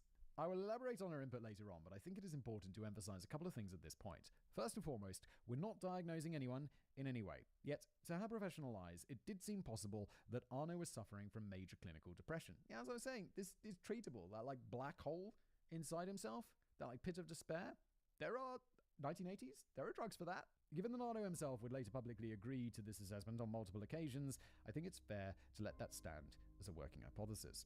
I decided to include this insertion right away to point out the following. There are effective treatments for depressive disorders. If you recognize a pinch of your own mental state in Arno's biography, then please know that help is always available. Being depressed is not a part of your true self, even if it feels like that. It's a disease that plays tricks on your mind. As someone who has suffered from depression in the past, I can guarantee that there is no reason to be ashamed, and it is not a sign of weakness either. I actually mean it. You can tell someone. You can tell someone right now. Yeah, entirely agree. It's like, it's just a trick, and it can be fixed, like most of the time, which is cool. Arno had also been a man of data, facts, and figures. Thus, he thought little of mysticism and the supernatural. Nevertheless, he could not shake the feeling that destiny was steering him in a certain direction. As a positive byproduct of his disastrous childhood, he held immense knowledge of technology and chemistry, and as luck would have it, he also had access to a fully equipped workshop thanks to his job. The plot to build a bomb materialized all by itself. Despite these fortunate starting conditions, there were still plenty of hurdles ahead. Building a bomb is neither easy nor without risk, especially considering Arno's unpredictable bursts of sudden dizziness. Any technical blunder would result in instant death. Also, Jesus Christ, he's like, oh, I really hope I don't have one of those spray paint blackouts right now. What? Also, without the internet, suitable blueprints were hard to come by. In modern times, of course, everyone knows about the casual criminalist, the world's #1 learning resource for criminally insane. Oh, someone pointed this out the other day that it's like, oh my god, we dive into these so deep, and Simon points at everything that's wrong that it started off as a joke that this would be helpful to criminals, and now it's like, oh my god, it is actually helpful to criminals. Which is kind of bad. But in the late 1980s, people had to cope without Simon's helpful guidance, which made things incomprehensibly more difficult. Furthermore, the project required a considerable upfront investment as the individual components and some specialized tools had to be acquired. In fact, the lack of funds caused the biggest delay to the plan, but nonetheless, Arno made steady progress. It's just had a super weird thought. But it's like, YouTube's been demonetizing so many of my episodes lately that I should just become a criminal consultant. It's like, you want to commit a crime? I'm your guy. I'll consult with you. I've learned a lot about crime while not being a criminal. Don't get any ideas. I'm not doing that. It's just a joke. Fine. I'll do it. The bomb was not the only invention that sprang from his ingenuity. Planning several moves in advance, he also devised a method for the subsequent money handover, a novel, madcrap strategy that required a pulley system, a diving suit, and 2 more gadgets that he needed to assemble in addition to the explosive device. These were the most productive weeks of his life. By day, he worked diligently at his job, painting cars with a steady hand and an artist's touch. His colleagues were oblivious to the secret Arno carried within him, yet they did notice that he seemed increasingly, well, happy. Yeah, I remember this. Like, I've had times in my life where it's like now I feel like I've been working on the same things for like a long time. Like, sometimes I'll start a new YouTube channel or whatever, and it's like, yeah, let's go. And even that's now kind of like, okay, yeah, that's what I do. But like, I remember like back in the day when you'd be starting a new project, you'd be like, this is amazing. And I'll be in the office for like 12 hours, 14 hours, just working on some new thing and just being excited and being like, yes, we're doing this, we're doing that, let's go. And The magic is gone. yeah, no, I feel that. I wasn't like making bombs. But I feel that, like, the rush of finding something new and exciting. At closing time, he would bid his co-workers farewell with a big smile on his face, pretending to head home for the night. But home was far from his destination. He would simply slip around the corner and wait, his heart pounding with excitement as he listened to the fading footsteps of his colleagues. When he was certain that Hines and the others had disappeared, he would sneak back into the workshop and continue tinkering on his devices. The workshop was transformed into an entirely different world in the moonlit hours. His blowtorch cast dancing shadows onto the walls as the scent of oil and metal mingled with the cool night air. Arno's heart swelled every time he approached his secret project, the very thing that consumed his waking thoughts and sweetened his dreams. This is fascinating. Like, he's like, fuck it. I've got nothing less to lose. I was going to kill myself. That was my path. I was so depressed. That's my path. And it's like, fuck. Let's become a criminal. Let's go. What have I got to lose? Nothing. And it seems like he's actually found something that genuinely excites him, which is kind of awesome. He had never experienced such joy, such passion in any other pursuit. He would pore through books about electrical engineering, scavenge through scrap dealers' yards for the perfect parts, and draw detailed sketches by the flickering light of a single bulb dangling over his head. The sound of turning screws became a symphony that accompanied his newfound sense of purpose. His brain rewarded him with frequent rushes of endorphins for a change, and he found himself thriving in the world of danger. Arno lived and breathed the fun in dysfunctional. At times, as he collapsed into his bed at the end of a grueling day, he was embraced by a peculiar comforting sensation. It was the anticipation of living another day. The Da Vinci of crime. In the spring of 1988, Arno stood back to admire his creation with an air of pride. The bomb, concealed as an unassuming cardboard box, was nothing short of a masterpiece. He had laboured over every intricate detail, ensuring that not a single telltale sign would reveal the nature of its contents. Arno knew that once set in motion, the box would change the course of his life. As the fateful day dawned, Arno found himself at the entrance of the Mall of the West, his masterpiece cradled in a nondescript plastic bag. His palms were sweaty, knees weak, arms were heavy. Getting that reference there, Dennis.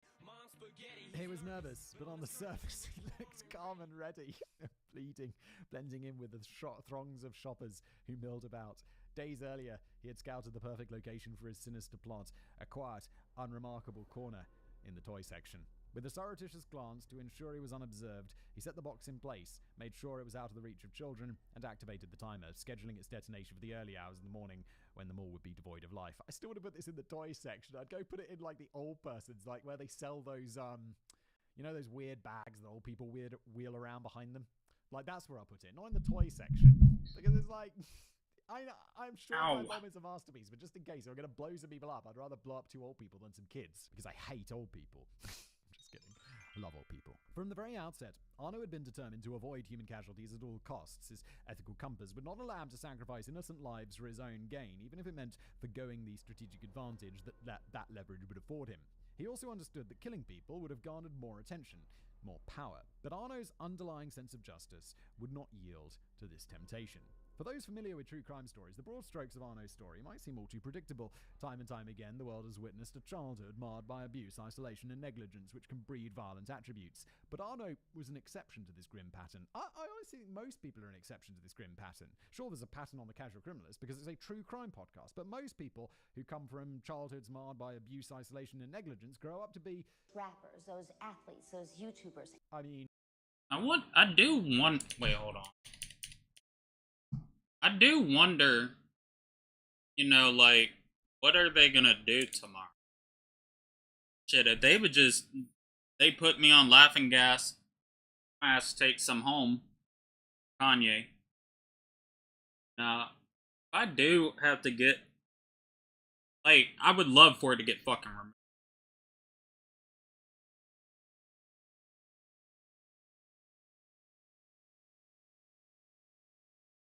people with bad childhoods. They're not all monsters. Most people are not monsters. It just increases the chance of you becoming a monster. I also don't think Arno's a monster. He had never tortured animals, never harmed his peers, and never exhibited a propensity for deception or stealing prior to, you know, his crime series revolving around deception and stealing. Up to this point, he was the embodiment of careful calculation and prudent restraint. Heck, as far as I know, he wasn't even into questionable morography like a normal person. As he left the ball empty-handed, a potent... They gon' have me sniff it, and I'ma just hold my breath. I'ma come kiss you and push it through your mouth. Dennis, you're doing nothing to help with German stereotypes there, mate. As he left the ball empty-handed, a potent cocktail of excitement and terror coursed through his veins, but the emotion that weighed heaviest upon him was guilt. He was under no illusions about the morality of his actions, and he did not commit this crime out of some twisted sense of righteousness. Yet he rationalized it as a necessary evil, one that he had to embrace in order to survive. Before heading home, he tossed the ransom note into the mall's mailbox. Arno did not manage to fall asleep that night, not even with the help of a drink or 5. His thoughts were consumed by the possibility that someone, despite his best efforts, might come to harm. As the first light of dawn crept over the horizon, he obsessively monitored every news channel, anticipating the breaking story of his nefarious plot. But to his astonishment, not a single report mentioned an explosion. As the hours ticked by, and still no news of his bomb surfaced, suspicion and unease began to gnaw at Arno's already frayed nerves. Unable to quell the mounting dread, he eventually succumbed to the urge to investigate. Still slightly inebriated, he climbed into his car and spread back to the department store. Upon arriving, Arno's gaze was immediately drawn to a small slip of paper affixed to the corner of the main entrance door.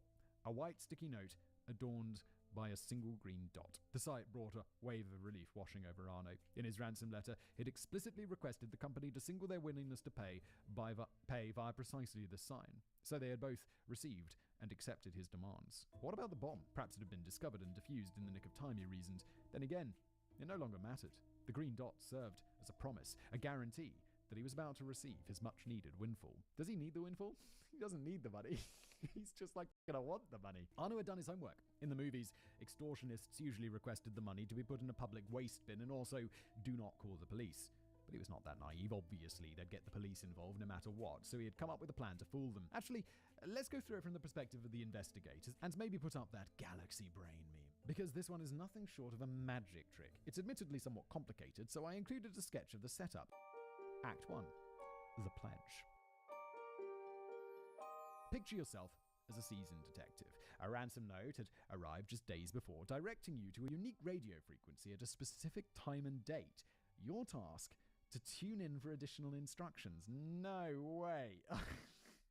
It's like a movie. You mull over your potential strategies. One of your first ideas is to simply trace the signal back to its origin in order to ensnare the perpetrator. To facilitate this, you bring in your tech squad. They assure you that once the transmission is initiated, they can easily triangulate the signal's source location, so you and your techno wizard set up the necessary equipment in anticipation of the big day. As the appointed hour arrives, your team swiftly identifies the signal and ascertains its point of origin.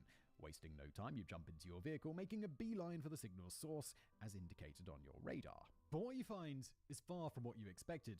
Upon investigating the area, you discover not an extortionist, but a self-made gadget, a radio transmitter connected to a cassette recorder and a timer, all taped to a random tree in the heart of a bustling public park. The apparatus had sent the instructions autonomously. Annoyed by this successful feint, you listen intently as the looping tape crackles to life, the distorted and unrecognizable voice barely discernible amid the static. It speaks of a nearby lake, where you are to deliver the ransom money. With your trusted police colleagues by your side, you gather the cash and drive to the designated body of water. The sun dips below the horizon as you arrive. You cautiously step onto a small wooden jetty, the old planks creaking underfoot. At the end of a footbridge, you discover a small box connected to a steel cable, the other end disappearing into the dark, still surface of the lake.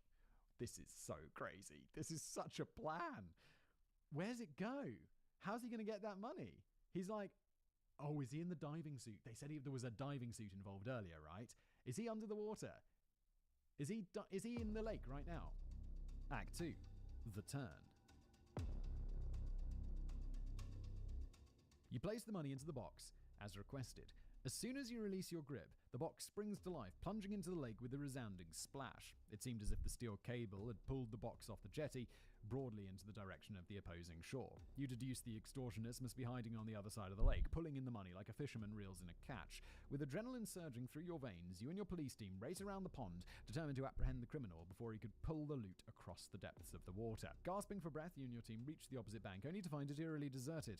No sign of the extortionist, no box full of money, no steel cable. You're left to puzzle over your predicament, failing to notice that the climax is already unfolding back on the wooden walkway. What?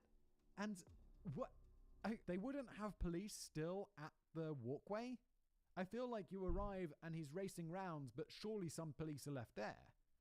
Or like at least watching it or something, no? And even if they're not, surely that's a risk that Arno's thinking about, that they might.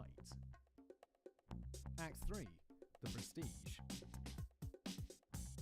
As you and your team are busy scratching your heads, desperately trying to figure out where the ransom had gone, the mastermind emerges from his hiding spot close to the jetty, back on the other side of the lake. Casually he steps out to collect the money from beneath the wooden planks. He climbs down between the reeds, grabs the box and leaves.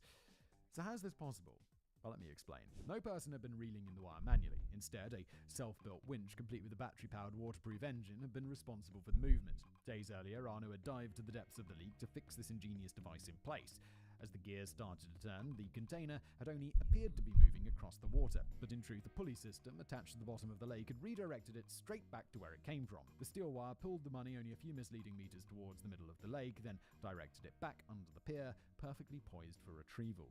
A fairly convoluted plan, if you ask me. While the basic idea shows appeal in the abstract, I couldn't help but notice the multitude of variables that were simply out of Arno's control. But was it ultimately successful? Unfortunately, this is bound to remain a mystery. You see, even though the Mall of the West management had initially agreed to comply with Arno's demands, the authorities intervened, instructing them to hold off on any payments for strategic reasons. Therefore, this marvelous magic trick was never performed. The investigators did triangulate the signal, they did discover the autonomous transmission device, they did investigate the lake, but they never put any money in the box. The police's refusal to play by Arno's rules had set him on edge. His aspirations of criminal supremacy were proving futile. Even worse, his operations were running in the red. Setting up the underwater mechanism had drained his meager resources even further, and to add insult to injury, the authorities wouldn't even dignify it with fake money. Feeling dismissed, underestimated in this epic battle of brains, Arno knew that he had to promptly adjust their worldview. So, it was back to the drawing board. Once again, days turned into nights as Arno's mind buzzed with activity, refining his gadgets and strategies, seeking the flaw that had derailed his previous plan. It seems to me the flaw is that they're not taking him seriously, so he needs to do another bomb or two until they take him seriously. Before long, he'd discovered a logical error in the electrical switching circuits of the bomb it built. Oh, okay, of course the bomb never went off, so they'd just discovered it. An error that prevented detonation. Although the details of the issue were quite fascinating from an engineering standpoint, my kill-drive and editor emphatically advised me to leave out the details. Editor's note: I'm probably on a list just for downloading your original manuscripts. Most of you are on the list. Yeah. Don't go too much into bomb-making instructions. It's even probably saying bomb-making instructions. It's probably not a good thing to say in here. Now we're all on lists, Dennis. Undeterred, Arno set to work on a new bomb, an improved version. The process moved swiftly this time, as he had learned from his previous trials and errors. He also devised a simpler method for the money transfer, one that didn't involve diving into murky waters or constructing elaborate machinery. He aimed for efficiency, something less complicated, but no less clever. Less than a month later, Arno was ready to strike again. Disguised as a sales representative, he slipped into the Mall of the West, clutching a grey briefcase with explosive contents. He knew the mall detectives would be on high alert, and he couldn't rule out the possibility of undercover police officers lurking between the customers. His heart raced as he made his way to the sports department, feigning interest in various items to blend in with the crowd. When he was certain that he had not aroused suspicion, Arno placed the briefcase on the floor, triggering a small switch on the underside. A concealed flap sprung open, releasing the pipe bomb, which silently rolled under a nearby shelf in a matter of milliseconds. With sweat beading on his brow, Arno picked up the empty briefcase and made his escape as if nothing had happened. That night, alcohol was once again the only solace that could lull him to sleep. Yet around midnight, a distant bang jolted him from his slumber. Panic surged through him, his synapses firing wildly as he wondered if the noise was real or merely a figment of his imagination. But as it turned out, the bomb had indeed worked this time. The explosion decimated the sports section in an instant, the resulting pillar of smoke triggering the mall's sprinkler system. Goods on every floor were drenched, damaged or destroyed, with a total cost of destruction reaching 250,000 German marks, more than double what Arno had initially demanded. Fortunately, no one was injured, the store areas having been completely deserted just as he had predicted. May 25th, 1988 marked the day of Arno's first successful bombing, the inaugural act in a series of 6 that would follow. Arno couldn't believe that he had literally blown up Germany's largest department store. It felt unreal and vastly different from what he had imagined. The preparation phase had been filled with excitement and a sense of success, but now that he saw the aftermath on the news channel, he felt like Arno's neurological impairment, already a heavy burden, now seemed to weigh him down even more. His steps faltered, and his overstimulated nerves screamed for relief, driving him to numb the pain with high-proof alcohol. His conscience demanded him to surrender at the nearest police station immediately. His logical intelligence told him to go ahead with his plan, and the darkness of his soul enticed him to obtain a new gun. To regain control of his thoughts, he chose to resume regular work for a couple of days without doing anything regarding his crime. Yet despite his best efforts, he could not restrain himself from following the investigation closely. To his relief, however, there seemed to be hardly any progress, meaning that Arno soon felt sufficiently bold to arrange the second money handover operation. Similar to the previous attempt, he transmitted the instructions via autonomous receiver, which he hid in a treetop. He declared June the 2nd as the date for the next phase, which gave him more than a month for further preparations. He had shelved the idea of underwater cable winches because in retrospect he found the unpredictable nature of such a scheme to be unworkable. But what was the proper solution?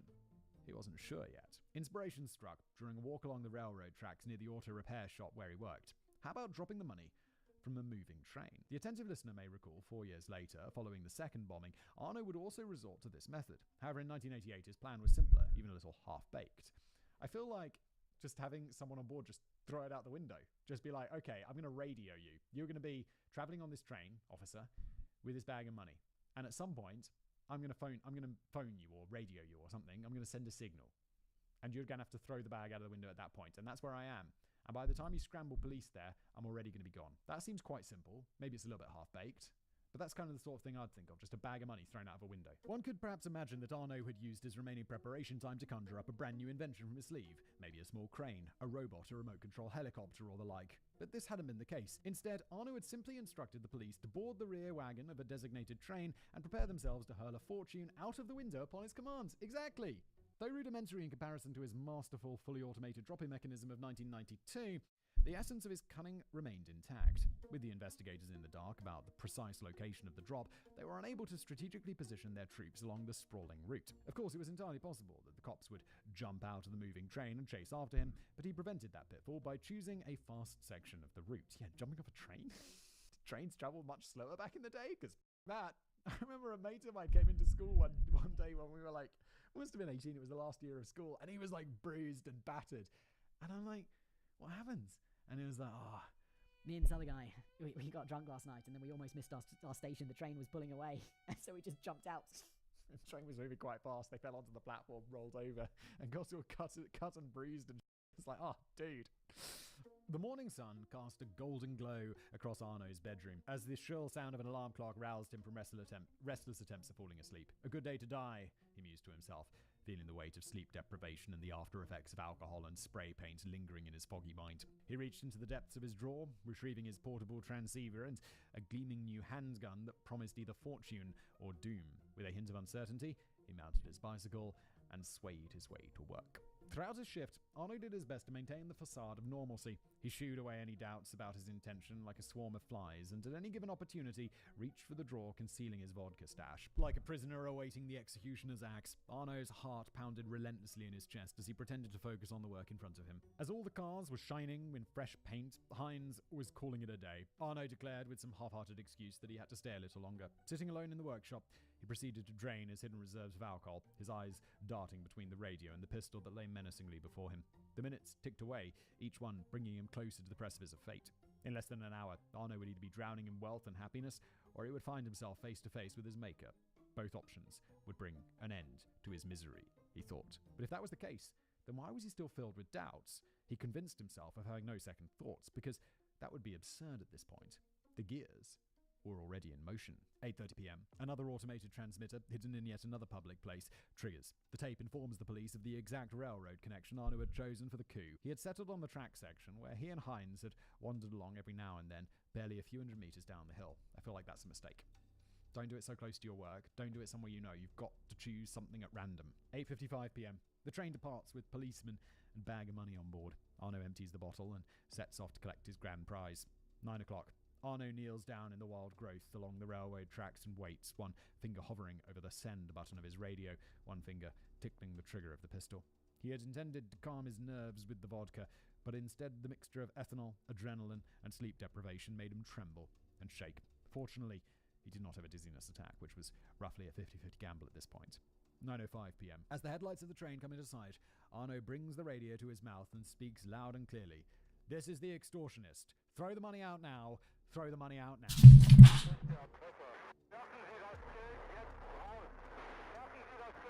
But nothing happened. The train passed his hiding spot at full speed, throwing a gust of draft in his face and vanishing into the sunset in a heartbeat. The clatter of the carriages quickly ebbed away, leaving Arno in a situation he had not calculated in advance. He hastily stumbled onto the tracks to confirm that he had not missed the money drop, and once he was certain of this, a wave of panic took hold.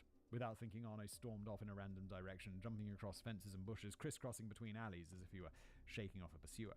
The money no longer mattered to him, and neither did his other exit strategy. He just wanted to escape by any means necessary.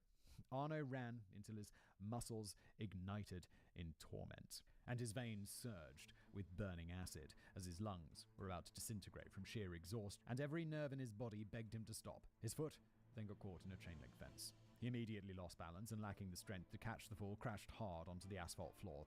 He tried to roll sideways, but that was a disastrous mistake, as the old adage about not running with scissors in your hand also applies to pistols. A deafening shot went off, shattering the silence and hurling Arno's adrenaline through the sky. His movements froze, shell-shocked and confused, disorientated, but he would snap back to reality eventually. There was no red stain on his clothes or skin. The bullet must have missed him miraculously. Jesus Christ. You don't have the safety on? Arno picked himself up and sucked in air as if he hadn't breathed for minutes. The world around him was spinning, thanks only in part to the vodka. But now that he had a chance to think for a moment, it occurred to him that he had made an even more serious blunder. The dumbest blunder imaginable. The passing vehicle had been a freight train, but he was expecting a passenger train. He had got the timing wrong. Oh no. Dude. Checking his wristwatch, Arno realized that he could barely make it back to the tracks in time. With sweat flowing like rivers and a vision blurred from pain, he resisted the urge to punch himself in the face for being such a fool. He turned 180 degrees and continued to run. He was using a short-range transmitter, meaning that the policeman on the correct train, still miles away at the time, had not received his previous message. In conclusion, the universe had granted him another attempt. With legs made from pudding, Arno collapsed behind the same buckthorn bush he had used as a hiding spot the first time. Dangerously fatigued, sloshed to the gills, and in clinical shock, he had set a new high score regarding his loss of control. Yes, I think this is a rule of the Catch a Criminalist, isn't it? Don't get drunk before doing your crimes. I think this one, don't get drunk before disposing of a body. But also applies, don't get drunk before doing your crimes. The gunshot had likely prompted residents to call the police to the area, which diminished his prospects of success even further. It could hardly have gone any worse. He hadn't even brought a second bullet, which thwarted yet another option for him. There was only one way left. Forwards. From the direction of the sunset, he could hear the rattling and squeaking of metal. Even though it was slightly delayed, This had to be the correct train. Contrary to stereotypes about German punctuality, our train network is actually one of the worst in Europe up to this date. Delays are rather the norm than an exception here, so this caused no alarm for Arno. On the contrary, he was grateful for the extra minutes. German trains are the worst. UK trains are terrible. This is the extortionist. Throw the money out now. Throw the money out now. He spoke into the radio again. With his gaze fixed on the approaching locomotive, he realized the push-to-talk button. He released the push-to-talk button and waited. His anticipation simmered like a tightly coiled spring. But again, nothing happened. Out of desperation, he relayed his radio message a second time, and as he was still speaking, the unthinkable happened. A small white dot seemed to draw a parabola across the sky, plummeting into the railway bed, straight in front of his eyes. At first, Arno was convinced that his befuddled mind was playing just another trick on him. There was no way it actually followed his instructions, he thought. Not in a billion years. Yet the sudden squeezing of the train brakes betrayed that this was truly happening. Thinking quickly, Arno understood that an army of policemen was about to pour out of the train carriage and flood the surrounding area. So as now or never, the braking distance would push the train several hundred meters down the track, giving him a slight head start in this race. Yeah, okay, wow, they got it to just stop the entire train. That kind of makes sense. I didn't think about that. They'd just be like, okay, stop the train, and then we're all gonna... But a train takes a long time to stop because a train's real big. Could you have done this, like, I don't know, throw it into a canyon or something? Like a big... or a river? That sort of thing? And then it'd be like the train would be on a bridge or some shit. That seems like it would avoid that problem. He stumbled towards the package as fast as the last threads of energy allowed him. His wobbly steps danced on the treacherous ground as he fought for balance, a clumsy tango toward his destination. But when he had made it, he knew his life was about to change forever. Stacks upon stacks of money sealed in translucent foil. With the package firmly tucked under his arm, he bolted from the scene. His chest heaved, his lungs burned with the ferocity of 1,000 suns. The pain swept into his bones like poison. But a primal, desperate urge propelled him onward. As he reached populated territory, he forced himself to slow his steps, which is great, because I can't think of an even stronger metaphor conveying intense exhaustion. Arno's plan was to slip back into the workshop and hide the money among the junk and clutter until the hunt had died down. The area was surrounded by countless middle-class homes, gardens, and small businesses. It would take the police months to search them all, leaving him plenty of time to smuggle the cash into his apartment at the first convenient opportunity.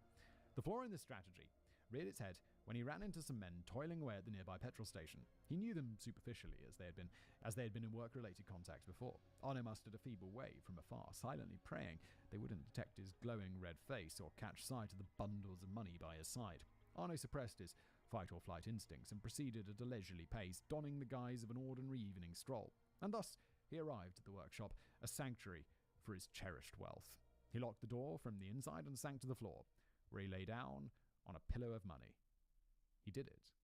He actually did it. Arno was the owner of an immense fortune, waiting to be exchanged for happiness. He glanced around the dark shed as if fireworks were about to erupt in his honor. 500,000 marks, he reminded himself. It was all his. He couldn't even begin to imagine all of the joy he would be feeling soon. I mean, very soon, any minute now. Hours passed, and nobody knocked on the door. To all appearances, there wasn't much activity outside the door at all. As the inky blackness of night had fully convinced him of his successful evasion, he straightened up and stuffed the money snugly behind a bunch of cardboard boxes and empty vodka bottles. What now, he wondered. His gaze roamed again, as if waiting for something to suddenly change. The workshop, though, remained dark and lonely. The not-so-great Gatsby. The forthcoming days unfolded as an unyielding saga of suspense. In every spare second, Arno would perch on the edge of his armchair, spellbound by the television's flickering screen, soaking up the news like a parched sponge. He remained on high alert, poised to react at a moment's notice, in case the authorities reported on any breakthroughs. Yet, the more he heard, the more he realized that the police were grasping at straws, their investigation floundering.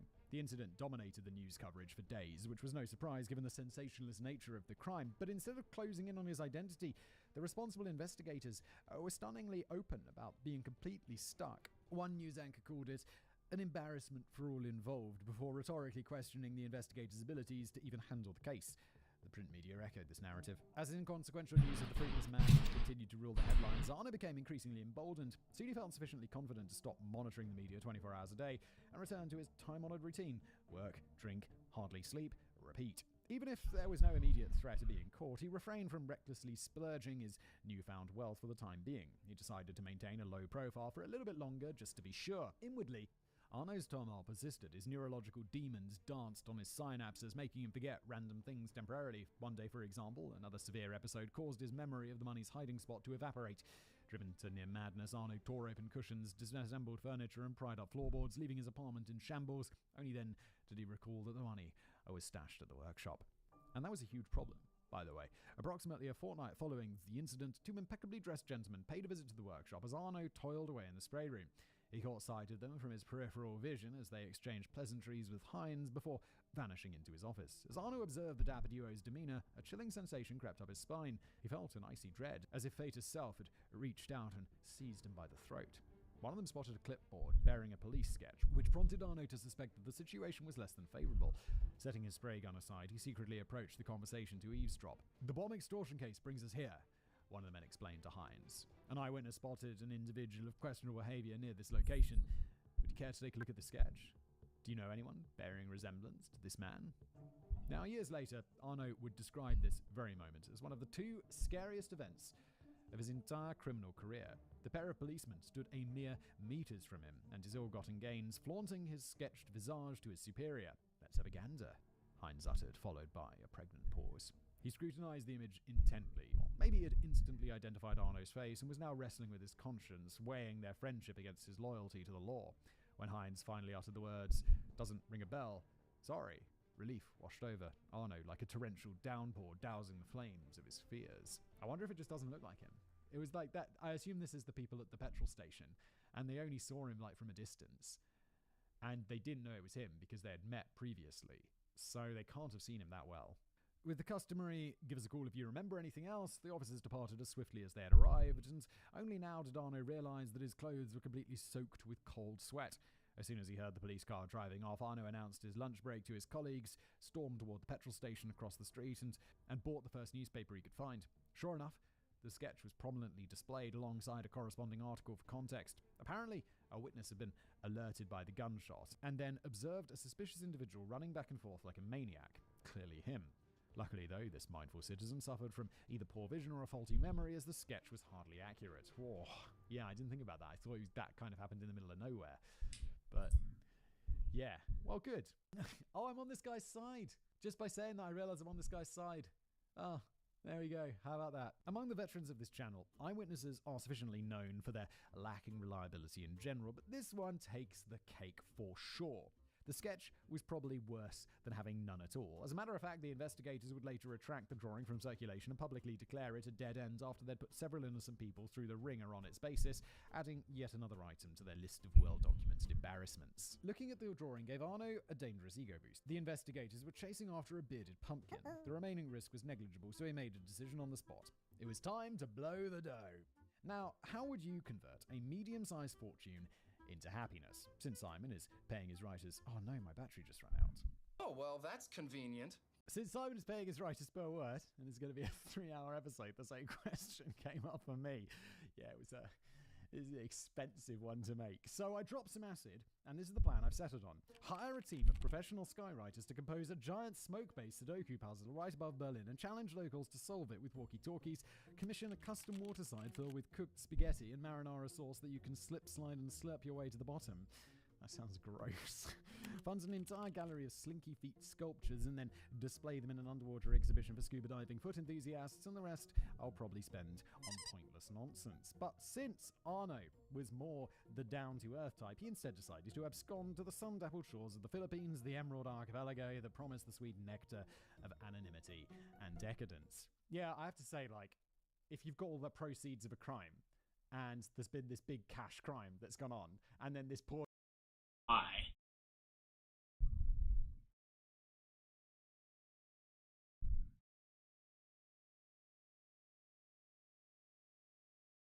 dude's just like spending all this money in the town, that seems like that's going to draw attention. But if you're just like, yeah, book a flight and just take like a shoebox full of money in your luggage, I mean, hope customs don't go through your luggage, and then just spend it abroad, no one's going to know, right? That seems like quite a good plan. Alongside him, he also invited his boss Hines, who, blissfully ignorant of the money's illicit origins, had been convinced by Arno that a sudden stroke of good luck was responsible for their prepaid all-inclusive trip. What excuse did he use? Like, oh yeah, it's like, oh, my rich aunt died. Or I won a scratch card. It could work. A few weeks later, it's still risky. A few weeks later, the two of them boarded a plane to Palawan Island, diving headfirst into a world of reckless hedonism. They gambled with abandon, raced across the island in rented quads, and drank like there was no dawn. Their holiday funds quickly vanished into the haze of laughter and half-remembered merriment. Yet there was a peculiar thrill to this rapid depletion, granting them a sense of invulnerability, as if they were characters in a novel written just for them. But this euphoria was volatile. Arno's mind ebbed and flowed like the tides that surged up the white beaches and retreated just... Give me 1 second, I'll be back.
just as quickly. At times, he towered above the world, impervious and mighty, and the next breath self-doubt devoured him, and he wondered if going on an unbridled trip was but an ephemeral and hollow victory that led straight back to square one.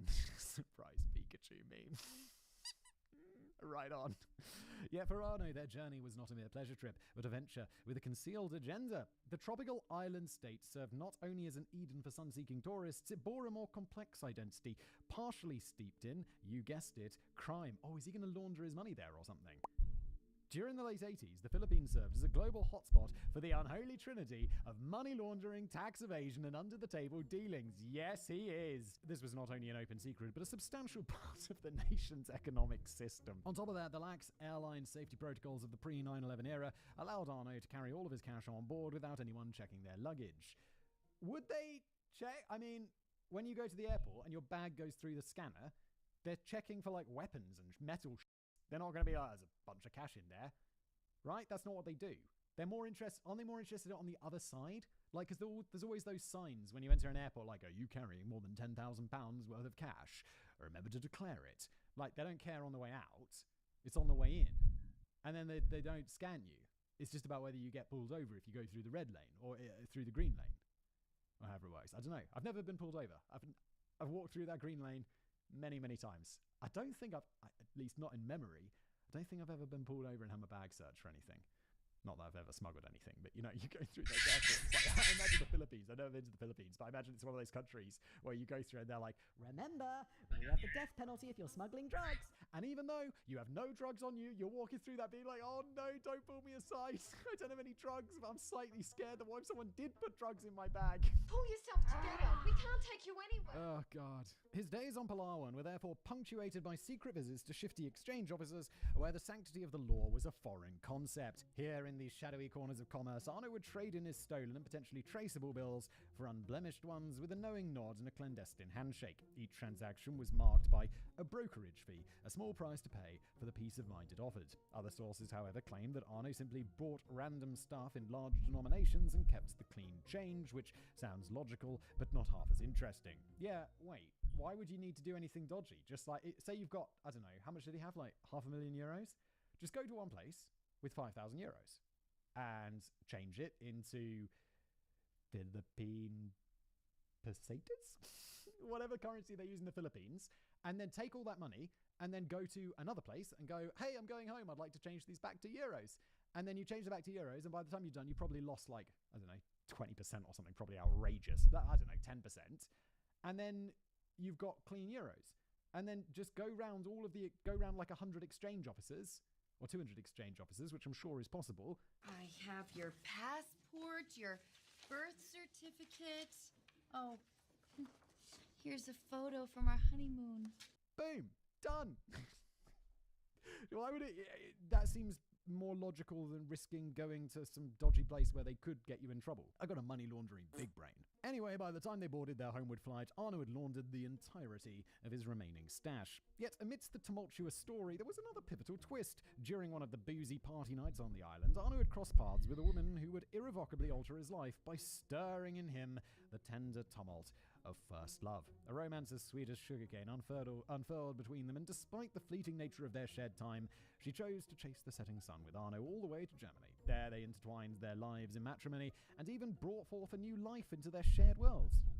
Changed. This revelation surely comes as a bolt from the blue, considering Arno's characteristically detached approach towards people. His emotional fortress was a confounding maze. Opening up to others was a feat that eluded him. To truly fathom the gravity of this relationship in Arno's existence, one would likely need to pen volumes, but I choose not to do that. You see, in the aftermath of the Scrooge McDuck saga, Arno's wife tried best to remain a silhouette against the spotlight. She demonstrated no inclination for the glare of public scrutiny. Yeah, in the aftermath of it turning out that your husband set off bombs and to make money, you wouldn't be like, hello, yes, I'd love to talk to the police. You'd be like, leave me alone. I'm staying indoors, please leave me alone. And as it must be declared prematurely, she remains entirely ignorant of Arno's criminal ventures up to the point of his eventual arrest. Her only culpability, if any, lay in a reluctance to probe too deeply. There's no culpability there. You just be like, I don't want to know. Thank you very much. But in my opinion, this naivety does not justify dragging her into the limelight against her will. Therefore, out of ethical obligation, I refrain from painting her further into this narrative. Well done, and I like that.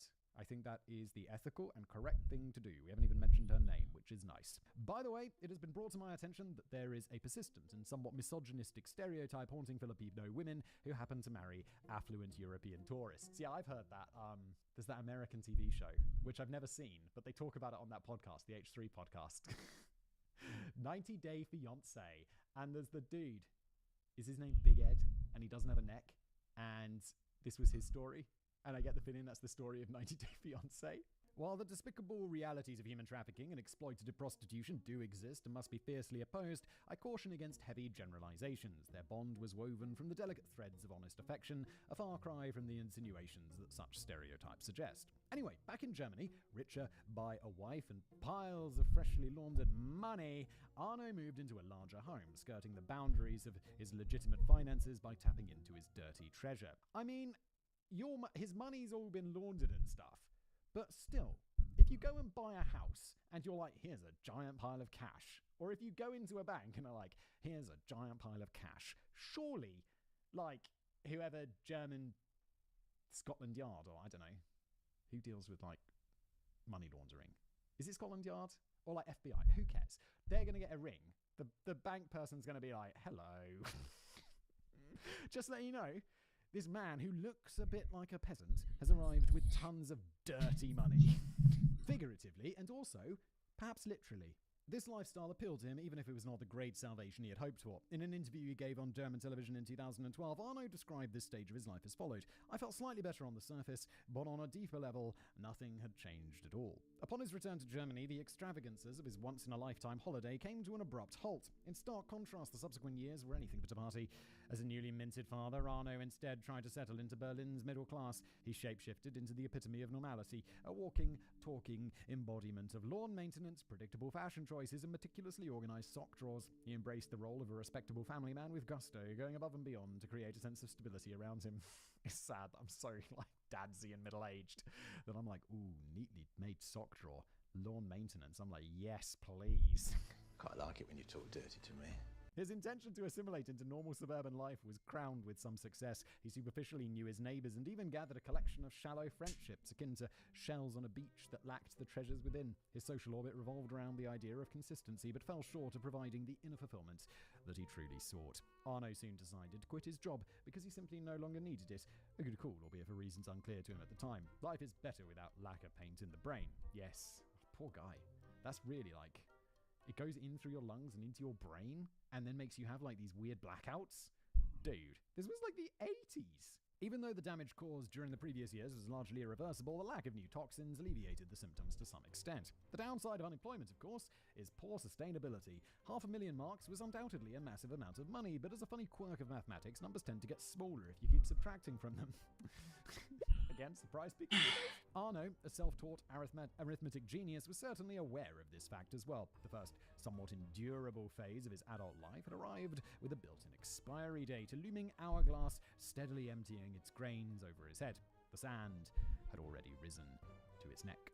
Arno set himself a personal bottom line. The moment the funds dropped below the 100,000 mark threshold, he would seek a new source of income. Unfortunately, that day dawned sooner than anticipated, much sooner. And so, nearly 3.5 years later, he rented a nearby workshop and started constructing a new bomb alongside a complex dropping device. His target? The Karstadt Mall in Hamburg's Mocherberg Street. Is this the one we started out with? Robin Hood versus dog poop. As you may recall, our episode began with the explosive events of 1992. Yes, it is. We then took a time portal in order to trace Arno's life up to his first strike in 1988. Now we find ourselves back at the precipice of 1992. You may wonder why I chose this anachronistic structure to begin with. I didn't even think about it because it flowed so nicely, Dennis. I didn't even think about it. Well, the first draft of this script was written on 12,511 post-it notes, and then a strong gust of wind slightly rearranged the sequence. This is obviously a lie, but when my editor asked me the same question and I explained to her that I tried to keep up the suspense for time-traveling viewers this way, as you cannot spoil an ending if you don't know where it is, she looked at me as if I was crazy or something, so I had to cook up that other excuse. It's not crazy, it works so well. Anyway, 24 pages prior, we concluded the Hamburg saga with a stalemate between the authorities and Arno, who had adopted the moniker Scrooge in the meantime. Scrooge had escaped capture thanks to his double-layered timer mechanism, but Detective Delecky, having learned from past errors, had left the extortionist with nothing more than 1.5 kilograms of worthless paper scraps. Well, almost. As you may recall, the real timer had dropped the bag barely a few kilometers after the train's departure, but when Arno went to pick it up, all he could see was authentic cash. The police had affixed 4 500-mark notes to the external surfaces of the foiled parcel, creating the illusion of real money all the way through. They also had a tracing device within. However, Scrooge proved more perceptive than they had anticipated. He saw straight through their bait and abandoned the package along the railway tracks. This setback had plunged Arno into a precarious state. His funds had dwindled to dangerous levels, and the prospect of impending destitution completely overshadowed the minor triumph of another narrow escape. As we've emphasized before, bomb construction is a task both laborious and expensive. His latest projects had drained his resources to the point of impending bankruptcy, a risky investment that had yielded no returns. The paradigms changed.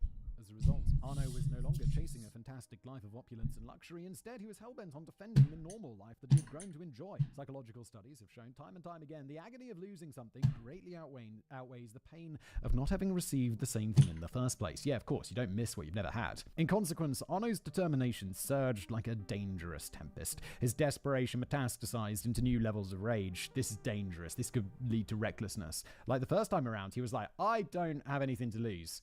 Like, I'm just gonna make some perfect bombs using my genius brain. In a later interview, Arno explained that he felt as furious as he had never been before that day. When he had grabbed the sealed package with a triumphant smirk on his face only to find white strips of paper, his reaction was both intense and obvious. He immediately set about building the next bomb. With the benefit of hindsight, Teleki's decision to use fake money had been extensively questioned and debated. Obviously, the idea of straight-up paying a maniac to blow up random malls every few years was untenable for law enforcement. Yeah, this was the thing at the beginning, like, don't negotiate with terrorists, because then the terrorists will do it again. Don't negotiate with blackmailers and bombers for the same reason. The potential for inspiring copycats was all too apparent, not to mention the challenge of explaining such a strategy to the taxpayers. Yeah, and wasn't there... So we talked earlier about the prisoner exchange for the Merchant of Death, the basketball player, the American. And then, like, a few months later, Russia arrests a journalist, like an American journalist, and you're like, who's getting free this time? It just encourages bad behavior. Then again, the lack of fatalities thus far could only be attributed to Arno's cool-headed moral consideration. Had it been wise to provoke such a volatile individual? It was now up to Arno to unmistakably demonstrate the depth of his resolve by raising the stake. He had to step up his game and fuse his threats with new credibility. For the Scrooge Task Force of 1992, all of this had been as clear as day, yet all they could do was cross their fingers and hope that Arno would stick to his credo nonetheless. You may wonder why they did not simply close the malls as a security measure. Well, this certainly sounds good on paper, but the sheer number of possible locations made it impractical, as it would best postpone the inevitable blast, not forestall it indefinitely. Moreover, there was nothing preventing Scrooge from redirecting his attention to other structures: airports, train stations, schools. While Arno was busy crafting his fourth explosive device, the gears of the investigation relentlessly turned, sweeping up numerous individuals in the dragnet of suspicion. The vortex of scrutiny had caught quite a few, but one elderly gentleman found himself in the eye of the storm. His voice bore an uncanny resemblance to the one captured on tape, and his striking similarity to the sketch had him in the crosshairs following a neighbor's tip-off. The man was known as a tinkerer and a craftsman among his friends, and as a surprising twist, it was quickly discovered that his late brother had named him Dagobert, the German equivalent of Scrooge. Wow, this is an unlucky dude. The most condemning of all evidence, however, was his brazen loyalty to Marxism, and as we all know, only a bad person could ever be a communist, and vice versa. Thus, it seemed victory was practically in the bag, yet when the suspect was ultimately presented to Inspector Delacki, who thought little of political bias and instead focused his attention on rock-solid alibis for literally every single bomb attack and money handover, well, he was quickly let off the hook. Yeah, it's like, that is so unfortunate. It's good there's a policeman who's like, yeah, okay, let's actually, look at the real things. Incidents like these further shaped the public sentiment to the disadvantage of investigators. This was not their first failure making headlines, and it would not be their last. The media had a field day with the incident, churning out countless articles and editorials about the blunder. "Another embarrassment for the department," read one title, while another snidely questions, "Are the investigators still around?"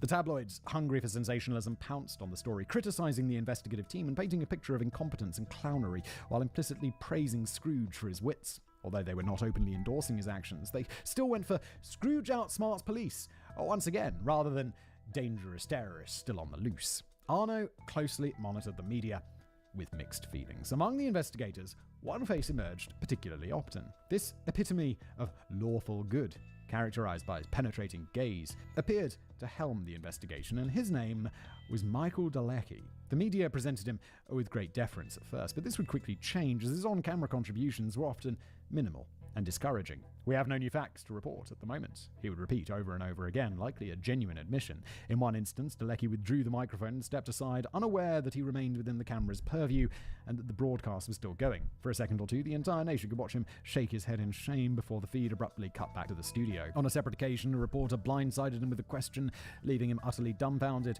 The unexpected query: "When can we expect your inevitable resignation?" Harsh. Wait, he's just... What? Like, when can we expect your... I'm doing my job. I'm trying to catch a dude. Like, I'm not going to catch them all. What do you want? I'm not just going to quit every time I don't close a case. According to some retellings of the story, Arno found himself filled with empathy for Dalecki on a personal level, despite his lingering anger over the counterfeit money. After all, it was his actions that had turned the inspector into the laughingstock of the nation, and this poor man was only doing his job. However, there are pressing reasons to question this anecdote. Notably, Arno does not reference Dalecki in his biography, not even once. His name was not surfaced frequently in subsequent interviews either.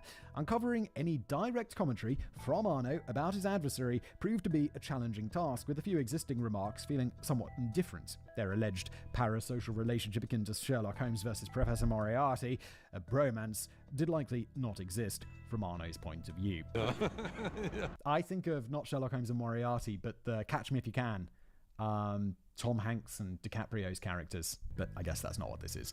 We can certainly assume he felt some degree of professional connection, though it did not carry a huge amount of emotional resonance for him, but we'll circle back to that later. Dalecki had also made an appearance on Aktenzeichen XY, Germany's equivalent of America's Most Wanted. This show's format involved investigators presenting unsolved cases in the hope of garnering valuable leads from the public. During the broadcast, a phone number was displayed, enabling viewers to listen to Arno's 1988 radio transmission free of charge. "This is the extortionist. Throw the money out now. Throw the money out now." Perhaps someone out there would identify the voice. Dalecki reasoned to the host. Arno doubted that. He had concealed his voice, of course, and upon hearing his own recording, he could confidently confirm it bore no resemblance to his natural tone. Arno's vocal pitch was a tenor with clear accentuation, whereas the radio transmission was reminiscent of a cartoon robot suffering from a mild case of East German dialect. September the 9th, 1992. The explosion came sudden and violent, drastically exceeding its predecessors. The blast echoed through the halls of Bremen's Karstadt Mall, a monstrous roar that shook the very foundation of the newly renovated building like an earthquake, annihilating everything in its path of destruction. Arno's arsenal had evolved from rudimentary pipe bombs to military-grade tools of warfare, so to speak. According to experts, the resulting damage exceeded the previous attack by a factor of roughly 25. But as a silver lining, despite everything, Arno had once again chosen to strike at night, with no lives lost and no bodies maimed. As the old headlines gave way to the next news cycle, the nation's kiosks were once again dominated by Scrooge. Interestingly, Arno contradicts this in his autobiography by stating, "I searched the newspapers for reports about the attack, but could not find anything." I'm not sure if this was a lapse in his memory or a result of some other confusion, but after unearthing the respective editions of several newspapers, I can attest that the blast certainly garnered proper attention. However, there was one article Arno did find, and it would profoundly influence him. It was an interview with a criminology expert of questionable credentials who did his best at outlining a profile of the perpetrator. One line that stuck with Arno was this: "Detonating a bomb when the stores are empty is one thing, but detonating during opening hours would be quite another. There is certainly no danger from Scrooge. He would never dare take such a step. Never, ever." And do you want to guess what Scrooge did next? As a rule, he really in the day? Like, this doesn't seem like him. He does seem to have a very strong moral compass about not hurting people. As a rule of thumb, the pace of any crime series will exponentially speed up over time, and this was true for Arno too. Not even a week after the Bremen attack, which he now deemed insufficient on account of the aforementioned article, he boarded a train headed for Hanover, his heart hammering a furious rhythm against his ribs. He was gripped with an unusual cocktail of feelings, the most disconcerting of which was his absolute sobriety. Not a drop of alcohol had passed his lips in preparation for this perilous mission, a venture of terrifying uncertainty. Good. Don't commit crimes while you're drunk. We know this. It's a rule. The absence of the familiar warmth in his bloodstream left his nerves raw and unprotected, and his impulse to change that and the onboard bistro was strong. Hanover, in stark contrast, the kaleidoscope of Arno's emotion, was a landscape of averages, gracefully devoid of any distinctive flair. If you type generic German city into any AI image generator, you will find yourself with Hanover. It's the type of fun... I don't think I've ever been to Hanover. Honestly, until he mentioned it was in Germany, I kind of thought it was in the Netherlands. Kind of sounds Dutch. It's the type of functional no-frills architecture that makes you instantly lose on GeoGuessr, a masterclass in monotony, a parade of identical streets, geometrically precise rectangles, and a palette of colours as muted as a winter dawn. I get the feeling that Dennis doesn't like Hanover. Arno had been there many times before, yet he did not recognise anything specific, as there is nothing specific to recognise. For the better part... harsh. For the better part of an hour, Arno meandered the city, absorbing its blandness. He noted the array of department stores flanking pedestrian zones, virtually indistinguishable from one another. He chose one at random, but not before fortifying himself with a quick bite from a nearby fast food joint. As he crunched through his burger, Arno's thoughts drifted toward the upcoming steps of his mission. Unlike previous attacks, his approach was less calculated this time, less thought through, born mostly out of compulsion than strategic deliberation. This sounds like a mistake. Strategic deliberation has served you very well so far, Arno. And now this feels like the sort of thing that's going to get you in trouble. Retiring to the privacy of a restroom cubicle, Arno, with his hands still trembling from the lack of liquid courage, gingerly unpacked his cargo. A pipe bomb. His eyes flicked to his watch. It read 17:30. With a few swift taps, he set the timer for 17:45, a mere quarter of an hour away. He carefully swaddled the explosive device in a cloak of black cloth, cradled the ominous parcel under his arm, and with unerring purpose ventured toward the main entrance of the department store that sprawled across the street. This sounds like it's going to kill people, dude. The interior of cast-out locations followed a predictable layout, so he immediately found his way around. As per the routine of past attacks, he ambled through the aisles, feigning interest in this or that, all while vigilantly scanning for an opportune moment. The oppressive seconds ticked away, each one amplifying the pressure mounting in Arno's mind. His heart pounded in sync with each throb of the second hand on his watch. 17:38. 17:39. The immensity of the situation was beginning to bear down on him. The weight of the concealed bomb grew progressively burdensome. His frantic eyes darted around the store, desperately scanning for a suitable spot. Every potential location had its pitfalls. The toy section was rife with cameras, the clothing department teeming with shoppers, the sports section too open, too visible. The normally dull and characterless department store had suddenly transformed into a labyrinth of potential dead ends and hazards. His gaze landed on the furniture section, but as he began to stride towards it, he noticed a security guard making a round, an unfortunate roadblock in his path.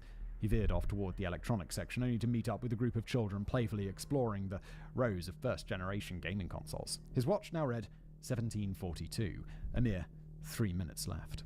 The relentless march of time seemed to have accelerated, the seconds slipping away faster than Arno could keep up with. Panic surged through him like an electric current. The possibility of not finding a spot in time was becoming a reality, an outcome that could result in his own demise. He was running out of time and options. With just a minute to spare, he darted back toward the furniture section, which was now completely empty. The security guard appeared to be patrolling somewhere else. This was the opportunity Arno had been waiting for. He carefully slid the bomb between a folding cabinet and a supporting pillar, praying that nobody would come near it within the next 15 seconds. Arno put barely 20 meters between him and the bomb when it went off, its roar echoing throughout the department store. The sound was a monstrous wave engulfing him, washing over him, threatening to drown him. It resonated in his skull, bouncing off his eardrums in a disorientating symphony of noise. This seems like a terrible idea, dude. What are you up to? Arno reeled back, clutching his head as his world spun. His vision blurred, the shapes of the store and the people within it blending together in a chaotic whirl of colors. He staggered, trying to maintain his balance, but the disorientation was too overwhelming. Everything was too loud, too bright, too fast. He was a ship adrift in a storm, tossed about by the relentless waves of sensory overload. Around him, the department store descended into chaos. People screamed, their voices just indistinct noise against the ringing in his ears. They ran in every direction, their movements erratic and panic-stricken. Shoppers' carts were abandoned mid-aisle, their contents scattered across the floor. The store's alarm system blared, its piercing wail adding to the cacophony. Arno's journey to the exit seemed never-ending. But once he finally managed to step back onto the street, a sigh of relief ghosted his lips, merging with the cool embrace of the evening air. The ensuing pandemonium provided Arno with the perfect cover, allowing him to slip away unnoticed. Yet a fragment of his subconscious would forever remain tethered to the mess he had created, an indelible mark etched upon his psyche. As the sky darkened later that day, Arno found no sleep. Completely immersed in the realm of intoxication, the full magnitude of his actions began to bear down on him with increasing intensity. Fear and guilt consumed him, wondering if he had caused harm or even death to innocent bystanders. Though he had chosen a relatively feeble explosive to minimize such possibilities, witnessing the destructive power of his own creation had shattered his certainty. This rubbish article had tempted him to set off a bomb during the opening hours, and he had allowed himself to be provoked. Maybe he'd gone too far. Yeah, it was crazy risky, dude. What if there were no spaces without people in them? You could have easily killed someone. This, like so far in the story, I was kind of like, yeah, he's just kind of like, he's not hurting anyone on purpose. It's kind of like on his side, like you are in Catch Me If You Can and stuff, or like in Dexter. And now I'm just like, yeah, dude, you could have really killed someone. There were children in there and stuff. With the arrival of the next morning, the unfortunate truth came crashing down through the news. 2 women had suffered so-called blast trauma, which is a type of physical injury resulting from the forceful impact of a blast wave. The long-term symptoms vary depending on the severity of the injury, but they may include permanent hearing loss, tinnitus, traumatic brain injuries, and even irreversible cognitive difficulties. Moreover, I'm convinced that many others had to cope with the psychological consequences for a long time to come, though this was never really reported on. I've been to Hanover recently, and I visited the mall in question, without any concrete expectations, just pure curiosity. I believe I pinpointed the precise location of the bomb's detonation, though no commemorative marker or noticeable aberration marked the area, so I just snapped a photo to satisfy my narcissistic impulses and left. What struck me as extraordinary on the way out, however, was the remarkably broad selection of Disney products. Okay. It seemed like every character was represented among the toys and printed clothing, with the notable exception of Scrooge McDuck. I couldn't help but find this amusing, though I'm certain it was a mere coincidence. So, the bombings. Now that the line of human victims had been crossed, you would think that Scrooge's excellent reputation would be worsened drastically. The public discourse now turned into an absurd circus, and national news devolved into a daily soap where people cheered for the bad guy. In one broadcast, a camera crew asked people on the street what they thought of Scrooge. Every single person expressed their respect, sympathy, or even admiration. In a professional, we do like a bad guy, don't we? In a professional poll conducted in 1992, 64% of all respondents declared themselves to be on his side, making Scrooge more popular than Helmut Kohl, the federal chancellor. Scrooge's influence permeated pop culture. He's not even a Robin Hood. He's not giving it to the poor. He's just keeping it for himself. White people are crazy.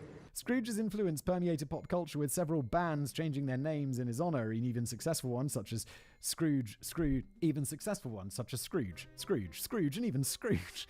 Fan clubs sprouted up like mushrooms. A variety of merch was available at every other general store, and everyone wanted to join the madness. Techno tracks, peppered with samples from Arno's famous Throw the Money Out Now line, reverberated incessantly across disco floors and radio dials. T-shirts saying, "I am Scrooge," were sold by the thousands, and people across all ages and socioeconomic bubbles would unite by wearing them. This is kind of crazy, though. On various talk shows, panels of comic analyst experts attempted to identify connections between the cartoons and real-life events, and potentially forecasting future developments. Following the police's disclosure that Scrooge had allegedly been residing in a particular hotel under an assumed identity, the establishment converted said room into a bizarre Scrooge-themed exhibition showcasing evidence, crime scene photos, and portraits of known suspects. Consequently, the hotel was fully booked for months on end. Scrooge McDuck had morphed into a widely cherished brand. Which begs the question, what the fuck is wrong with people? It is kind of strange, isn't it? He's a bomber. He's setting off bombs. For our international viewers, it is likely hard to imagine a failed artist with a questionable moral compass rising to power and fame in Germany. So let me elaborate. I wonder what famed artist that would be, Dennis. 6 foot, spray painting black hair, that weird mustache. According to my analysis, there are mainly 2 reasons for Scrooge's stardom, with one of them being rather obvious. Scrooge, seen through the lens of the TV screen, was the archetype of an anti-hero, a reflection of real human flaws and complexities. His unorthodox approach of non-violent terrorism captivated audiences drawn to rule breakers and rebels, but without causing much cognitive dissonance. Scrooge was the Gandhi of pipe bombs, the underdog who dared to rise against the establishment, the David fighting against the Goliath. And everyone joined in on a rebellion against those up there. Those up there are the police trying to stop bombings. It's important to mention, however, that this characterization is debatable at best. Scrooge is often compared to Robin Hood up to this date, but this verdict comes with a small issue. While Scrooge certainly mastered the taking from the rich part, he conveniently forgot the giving to the poor bit. He had never been concerned with political change, wealth redistribution, or justice, at least not during his criminal career. Also, I refuse to applaud him for avoiding fatalities, as this false dichotomy completely ignores the existence of a third option, not blowing up malls at all. Beyond that, however, there was a second, much more important factor. In the early 90s, people loved to watch the police getting pounded really hard, and they all had a reason to do so. Again, in the aftermath of the Second World War, Germany had been cleaved in two parts, a division that would endure until the winter of 1989, barely 3 years prior to the Hanover explosion. We've touched on this before, but as a quick reminder, whereas the western areas had blossomed into a modern democracy, the eastern part had been ruled by the Soviet oppressors with an iron fist. During those 40 years, the police played a key role in maintaining the totalitarian regime. Operating under the Ministry of State Security, commonly known as the Stasi, the police in the GDR were notorious for their brutal tactics and pervasive surveillance apparatus. They employed a range of oppressive measures, including arbitrary arrests, imprisonment without trial, and the systematic use of torture to extract confessions. Dissidents, political activists, and anyone deemed a threat to the regime faced constant surveillance, harassment, and intimidation, and if you were caught trying to cross the border, you were shot on the spot. Yeah, it's a really good way to encourage hate of police, right? With the fall of the Berlin Wall, the police agencies underwent rapid transformation. However, to many, this change seemed to be merely cosmetic. A handful of the authority figures were relocated, some were dismissed entirely. Dog, I'm so scared to drink water. So fucking scared. But the majority of the rank-and-file officers simply continued their service under the new banner, which is weird because, you've got to have police, right? But the police in East Germany, shooting people if they cross the border and doing all that kind of oppressive Soviet Union shit. It's going to be a real change when you're like, oh, wait, we've got to be policemen in the democracy? That's a bit weird. What do we do? Traffic control? There's no shooting of innocent people? Come on! What are we supposed to do all day? Distrust remained the overarching sentiment towards law enforcement in the former GDR regions. They were still viewed as adversaries. This political climate was clearly not without effect. Scrooge was the enemy of the police, thus he was the friend of the people. Quite a while, it was also theorized that Scrooge might be, in fact, a police officer himself. Even the task force had conducted quite a bit of research on this, because the idea was rather plausible if you think about it. Scrooge's uncanny ability to stay one step ahead for years could conclusively be explained that way. To illustrate, consider these examples. In October of 1992, the investigative team discovered that Scrooge purchased most of his electronic bomb components from a specific retailer, prompting them to deploy undercover agents throughout the stores. However, as soon as this strategy was implemented, Scrooge began sourcing his supplies elsewhere. Then there was the matter of the telephone booths. Following the attack in Hamburg, Scrooge had started communicating his demands via public telephones instead of an elaborate radio transmitter. However, he had only used those located in the far west of Berlin. As soon as the police noticed the pattern and commenced surveillance on all West Berlin telecommunication points, Scrooge started calling from the east. That's pretty suspicious, right? That's going to look like you've got some inside knowledge, for sure. There were numerous indications that suggested privileged inside knowledge, a topic which incited widespread media speculation. These bad optics intensified the public relations nightmare, exacerbating the already rampant distrust. In reality, Arno never had any access to classified information. He was simply a person of farsightedness and intelligence, peppered with a healthy dash of luck. And then there was the dog poop incident. Don't try and even get me started on the dog poop incident, but oh boy, here we go. So, in the aftermath of the Hanover explosion, which injured 2 people, Arno put forward a new demand for money. His mob. chosen method of exchange was reminiscent of the successful strategy from 1988, where police would yeet the money from a moving train. This time, however, Arno added a tactical twist: the use of a bridge as the drop point. Oh my god, that's exactly what I said. The simplicity and elegance of this plan lay in Arno's positioning beneath the bridge while the train passed overhead. This setup would make it extremely challenging for the officers to halt the vehicle and descend to his location, affording Arno ample time to gather the dropped cash and make his escape on a bike. There was no need for intricate gadgetry or complex preparations. The location itself provided the perfect advantage. However, this was the third consecutive handover attempt revolving around a moving train. His over-reliance on this methodology had made it predictable. Too predictable, perhaps. The task force had been graced with plenty of time to consider all imaginable train-related scenarios and concoct an effective countermeasure. As Arno's call came through and the details of the train connection were shared, Dalecki had to stifle a triumphant cheer. They had a corresponding plan for this specific track section in the drawer. In no time, they all sprang into action, stationing covert law officers at every critical juncture. When Arno arrived an hour after the police had taken position, he was entirely oblivious to the fact that the vicinity was teeming with policemen. It sounds like he's about to get arrested. The bridge spanned across a bustling intersection at the heart of Berlin, so the throng of people muddling about was an ordinary sight. Yet Arno appeared to be an anomaly, amidst the crowd. His demeanor was conspicuously normal. He also seemed to be in a state of passive anticipation, unlike the others who were eagerly caught in the city's heartbeat. Michael Jahn, a seasoned member of the Berlin SEK team, basically the German SWAT equivalent, took note of this peculiar man and began to close the gap, inching towards him with calculated caution. But when Arno's face fell upon the approaching undercover officer, a creeping sensation tingled up his spine. The telltale scent of the law seemed to emanate from the man's very movements. Their eyes locked, if only for an infinitesimal instant, before Arno, like a startled hare, leapt onto his bicycle, feet thrashing against the pedals. Officer Jahn lunged, his fingers barely grazing Arno's jacket, but Lady Lark, in a cruel twist of fate, had another plan. His foot met a slick glare of wet leaves, sending him sprawling onto the hard pavement. Arno, once again, managed to escape without money, but also without a trace. But bad news, this guy, the SEK guy, he's just full-on seen your face, and they're going to have a proper sketch of you now. The Bild, a German tabloid giant, was the first to splash the story across the pages, but not without adding their own bit of creative license. In their version, the innocent pile of leaves had been replaced with a heap of steaming dog poop. I am not kidding. Reading The Bild is like playing two truths and a lie, but with three lies. Imagine toilet paper that screams vaguely racist misinformation at you. Sounds very similar to the Daily Mail. This basically the business model, allegedly in my opinion. Nonetheless, their embellished retelling, in quotes, of events was echoed uncritically across the whole media landscape, sparking a bunch of pathetically unfunny puns as newspaper headlines. Those only work in German, of course, but here's an English one that I came up with. Scrooge McDuck case is still a poo-done-it. I can't believe I'm getting played for this. Please like and subscribe. It's good. It's so bad, it's good.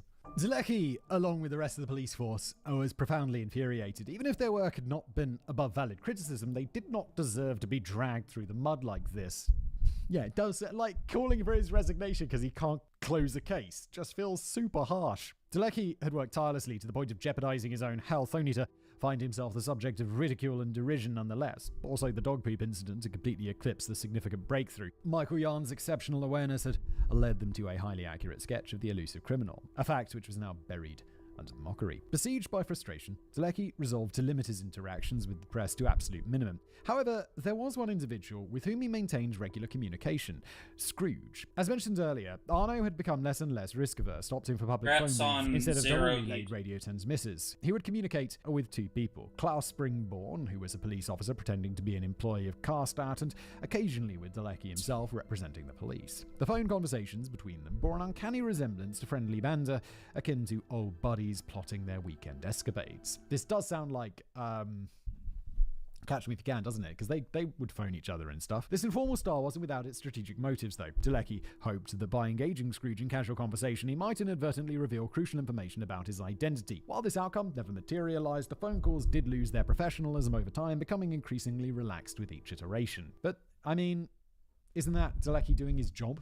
Like, he's doing these phone calls, so Arno thinks he's his mate and will catch him. And even if he is becoming friendly with him, he's still doing his job. Again, this was mainly tactics, exactly. Team, if we all mass report him, he'll have 0 and I'll be right. On to it. But I like to imagine that it transcended this to some extent. In fact, I suspect both Arno and Inspector Zlecki genuinely enjoyed talking to each other, and there are examples to illustrate this. For instance, on one occasion in early 1993, Zlecki tried to convince Scrooge to postpone a handover by a couple of days because the SEK team required more time for preparations. SWAT's not ready for you. Can you wait a couple of days? Of course, he did not disclose the true reason for his request. Instead, he informed Scrooge that he could not make the original date because a family member was getting married. Oh, okay, that makes more sense. After a moment of silence, Scrooge retorted in a mockingly crestfallen tone, "That's it? Oh, for a second, I thought you were about to invite me." They had a good laugh, and then Scrooge agreed to reschedule.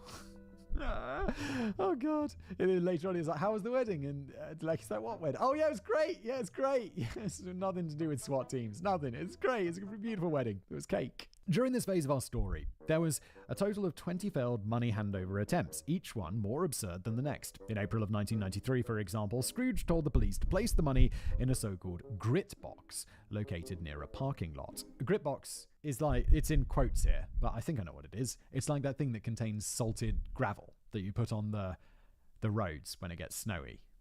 That's the thing we have in the UK. Is that an American thing? If you're unfamiliar with the concept of a grit box, let me explain. In countries where winter weather can make roads and walkways treacherous, local authorities often install these boxes at crucial points filled with a combination of sand and salt. They provide a way to spread grit on icy surfaces to enhance traffic and prevent traffic accidents. Yes, definitely. In this case, however, the grit was rigged with a secret. Arno had sawed a hole in its bottom and strategically placed it over a manhole. His plan was to remain hidden in the sewer, enabling him to connect the money without having to approach the box from above. That's kind of genius. But things didn't go as planned, but apparently not genius enough. When the police officers, unaware of Arno's lurking below, deposited the money into the box, one of them questioned whether the concealed tracking device nestled among the counterfeit bills was activated. They're still in the counterfeit bills.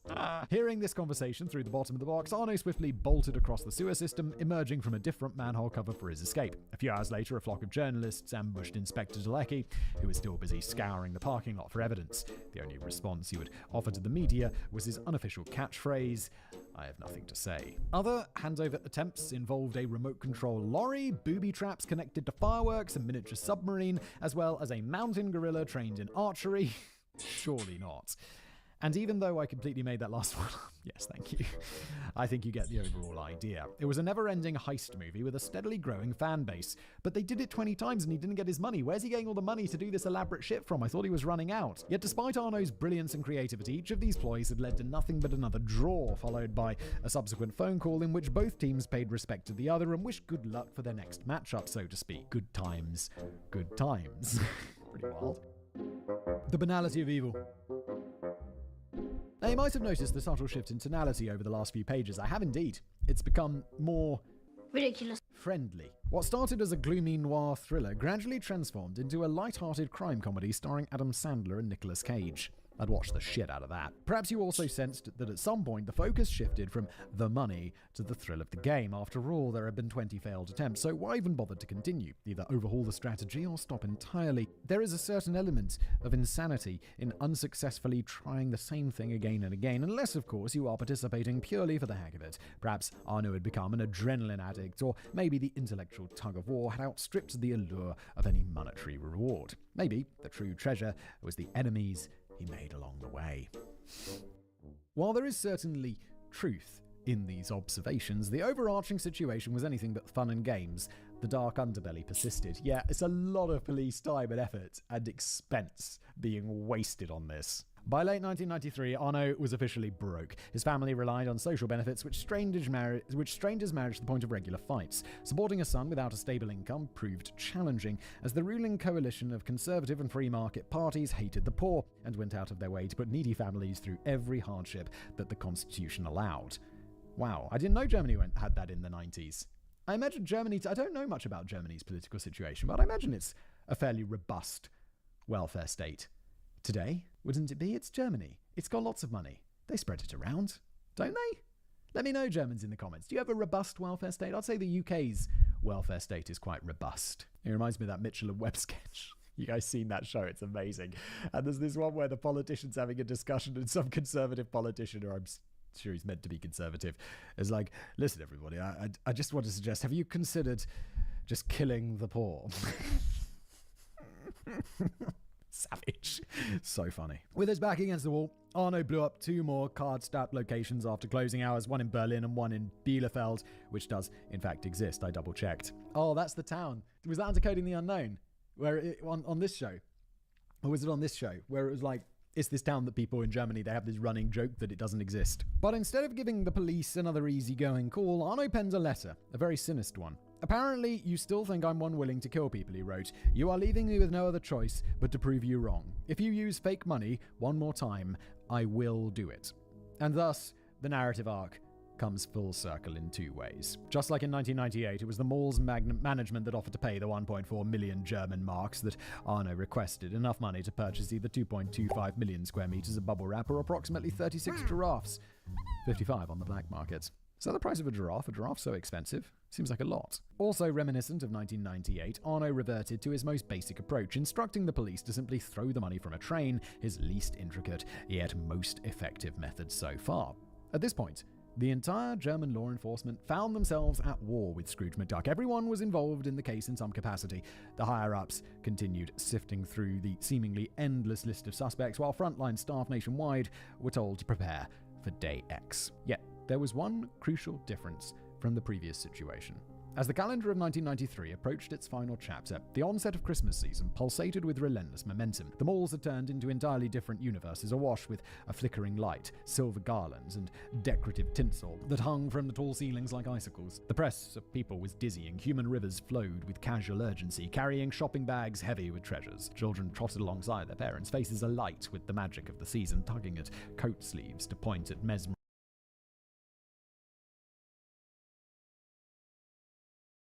Yo, why would you think it was that? If you didn't get smoke, I don't know why you don't look at your coins to determine what the next pet's gonna be.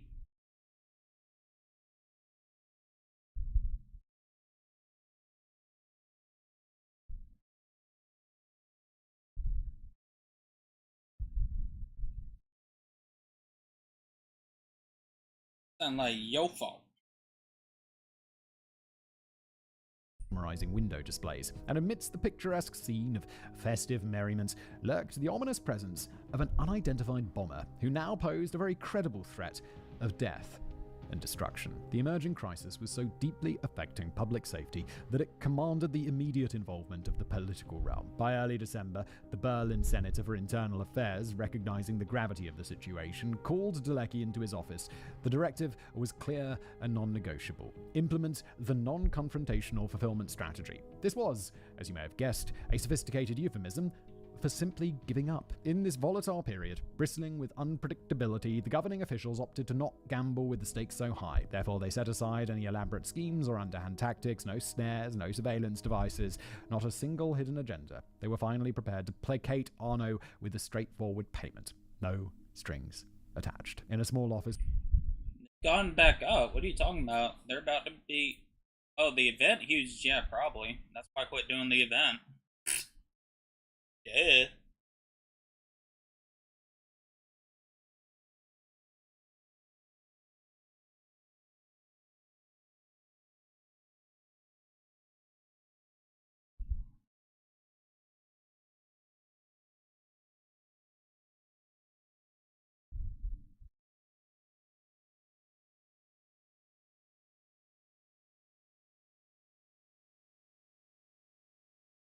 Yeah, that's good. They were 30 mil a couple days ago.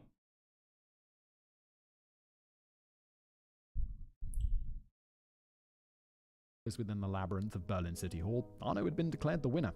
And then, a couple of weeks later, something extraordinary occurred. I mean, he's sort of the winner, but it doesn't end, because what's to stop him from doing it again? And then surely the police investigation will pick up, because he's not just gone quietly away with 1.4 million. Surely at some point he'll be back when he's spent the 1.4. The streets buzzed around Andreas Blum.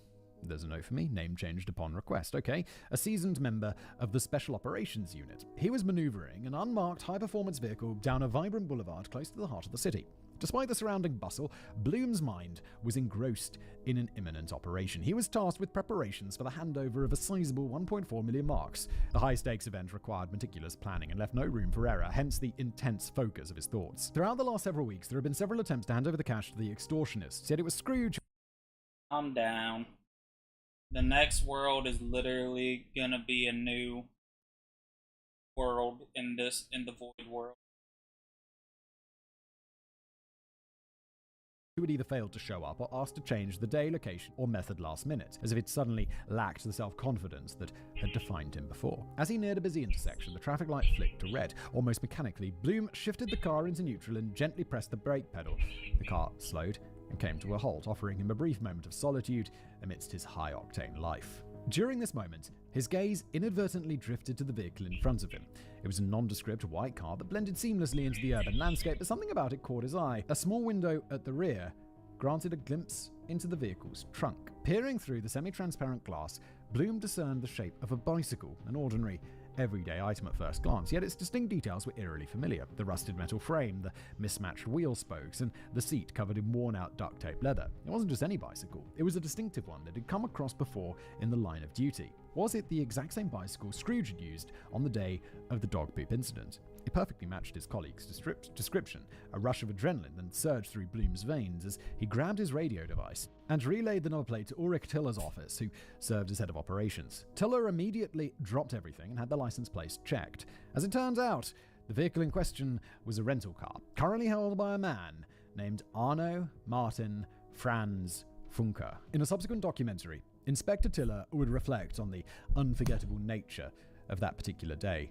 Quote, "The car had been leased precisely on the day scheduled for a money handover, and after the transfer had failed, the rental contract was extended until the follow-up handover attempt. Things like these do not happen by chance." The news spread like wildfire, searing its way through the tight-knit network of local and national police agencies. They quickly discovered a plethora of other strange coincidences that linked Arno to the crimes, albeit only via circumstantial evidence. The crucial element eluded them still. Irrefutable proof, a proverbial smoking gun that would incontrovertibly reveal Arno to be behind the crimes that had shaken the nation. At this point, if they arrest him and bring him in and then search all his stuff, won't they find like the bomb-making stuff and the evidence of the money, and they can follow that and figure it out and get to...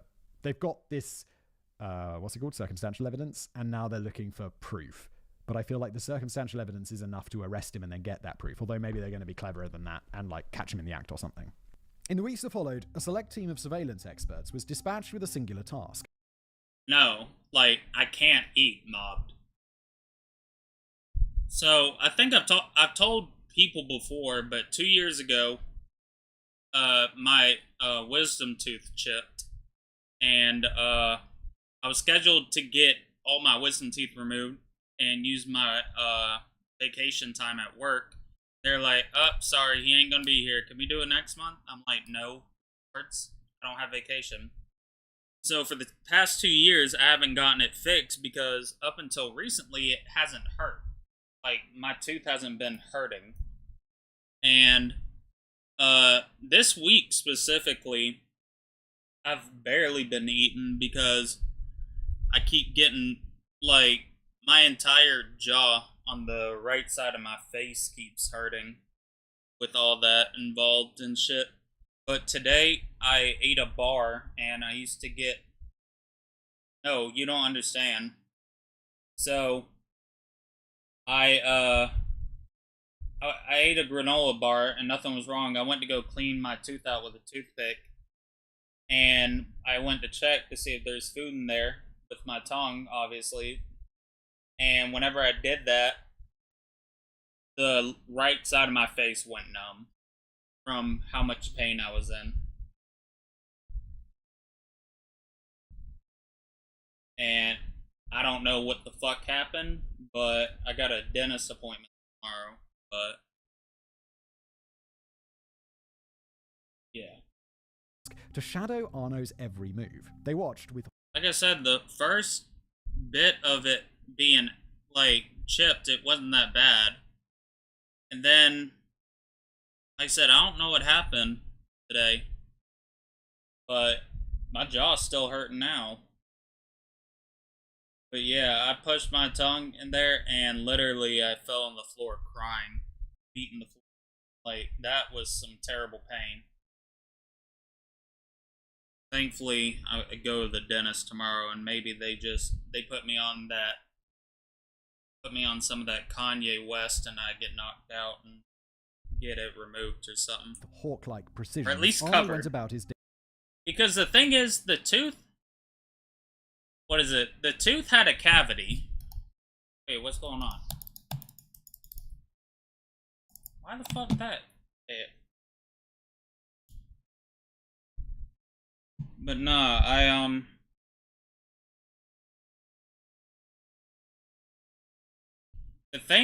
the tooth, like I said, is a wisdom tooth, and it had a cavity in it. And so, like I said, I was trying to get it removed, but then the doctor rescheduled, and I'm like, I don't have any more days. So.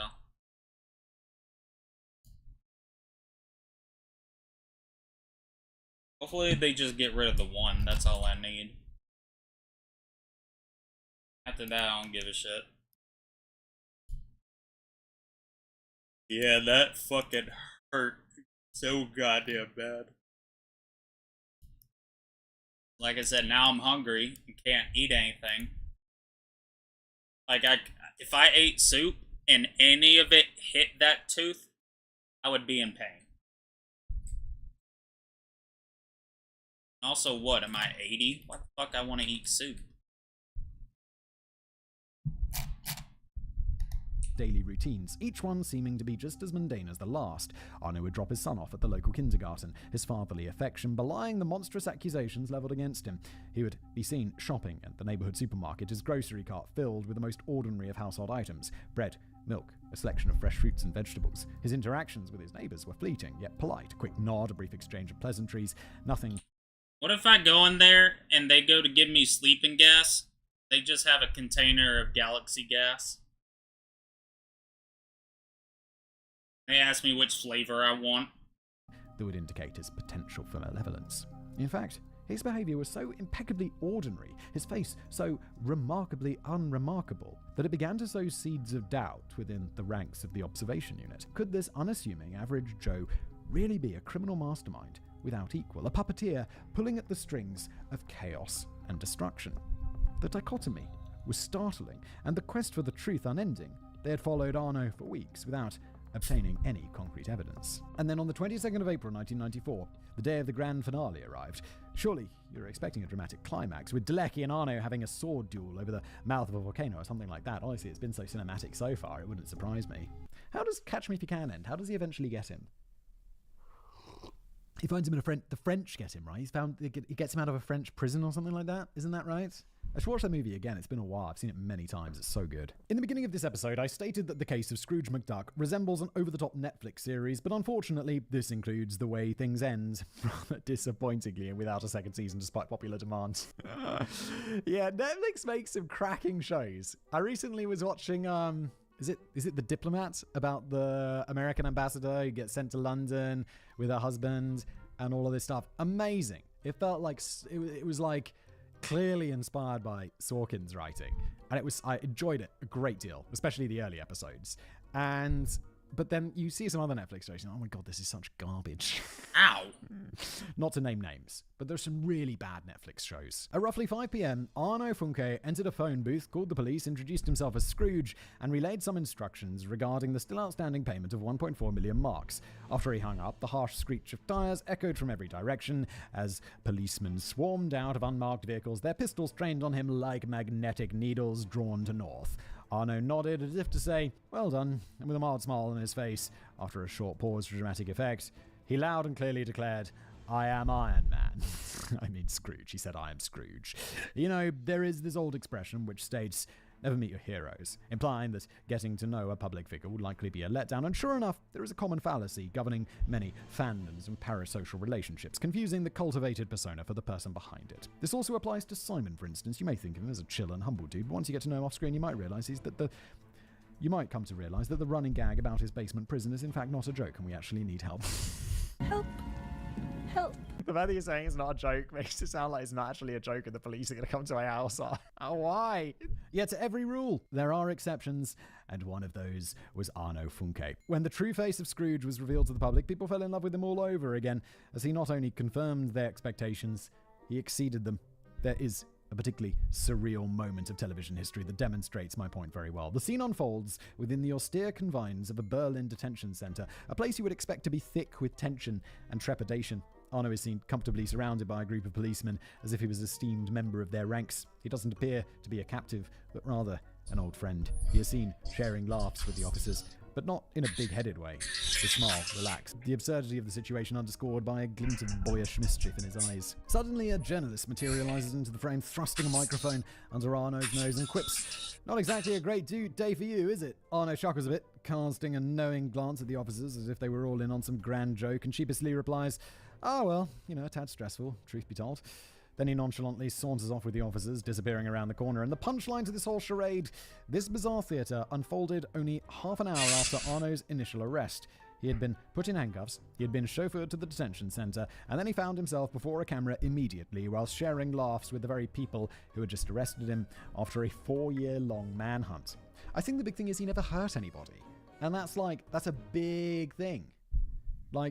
And it was fun. Oh, he did hurt some people, didn't he? There was that bomb that went off and they got the bomb shock or whatever it was called. But he never killed anybody, that's what I'll say. Inspector Dalecki, however, was not present. When he heard about Scrooge's arrest, he escaped the hustle and bustle because his service was no longer required, as he put it. Instead of seeking the next best camera team in order to finally report on a success, he simply got into his car and drove into the sunset like an old-fashioned movie cowboy because he knew what would happen next. The world exploded. This would be the moment in the movie. Like, he catches his guy, it's all done, and then the cameras are waiting for him, and instead, he just gets into his car, and there's like a long shot of him just driving, staring off into the distance, just driving.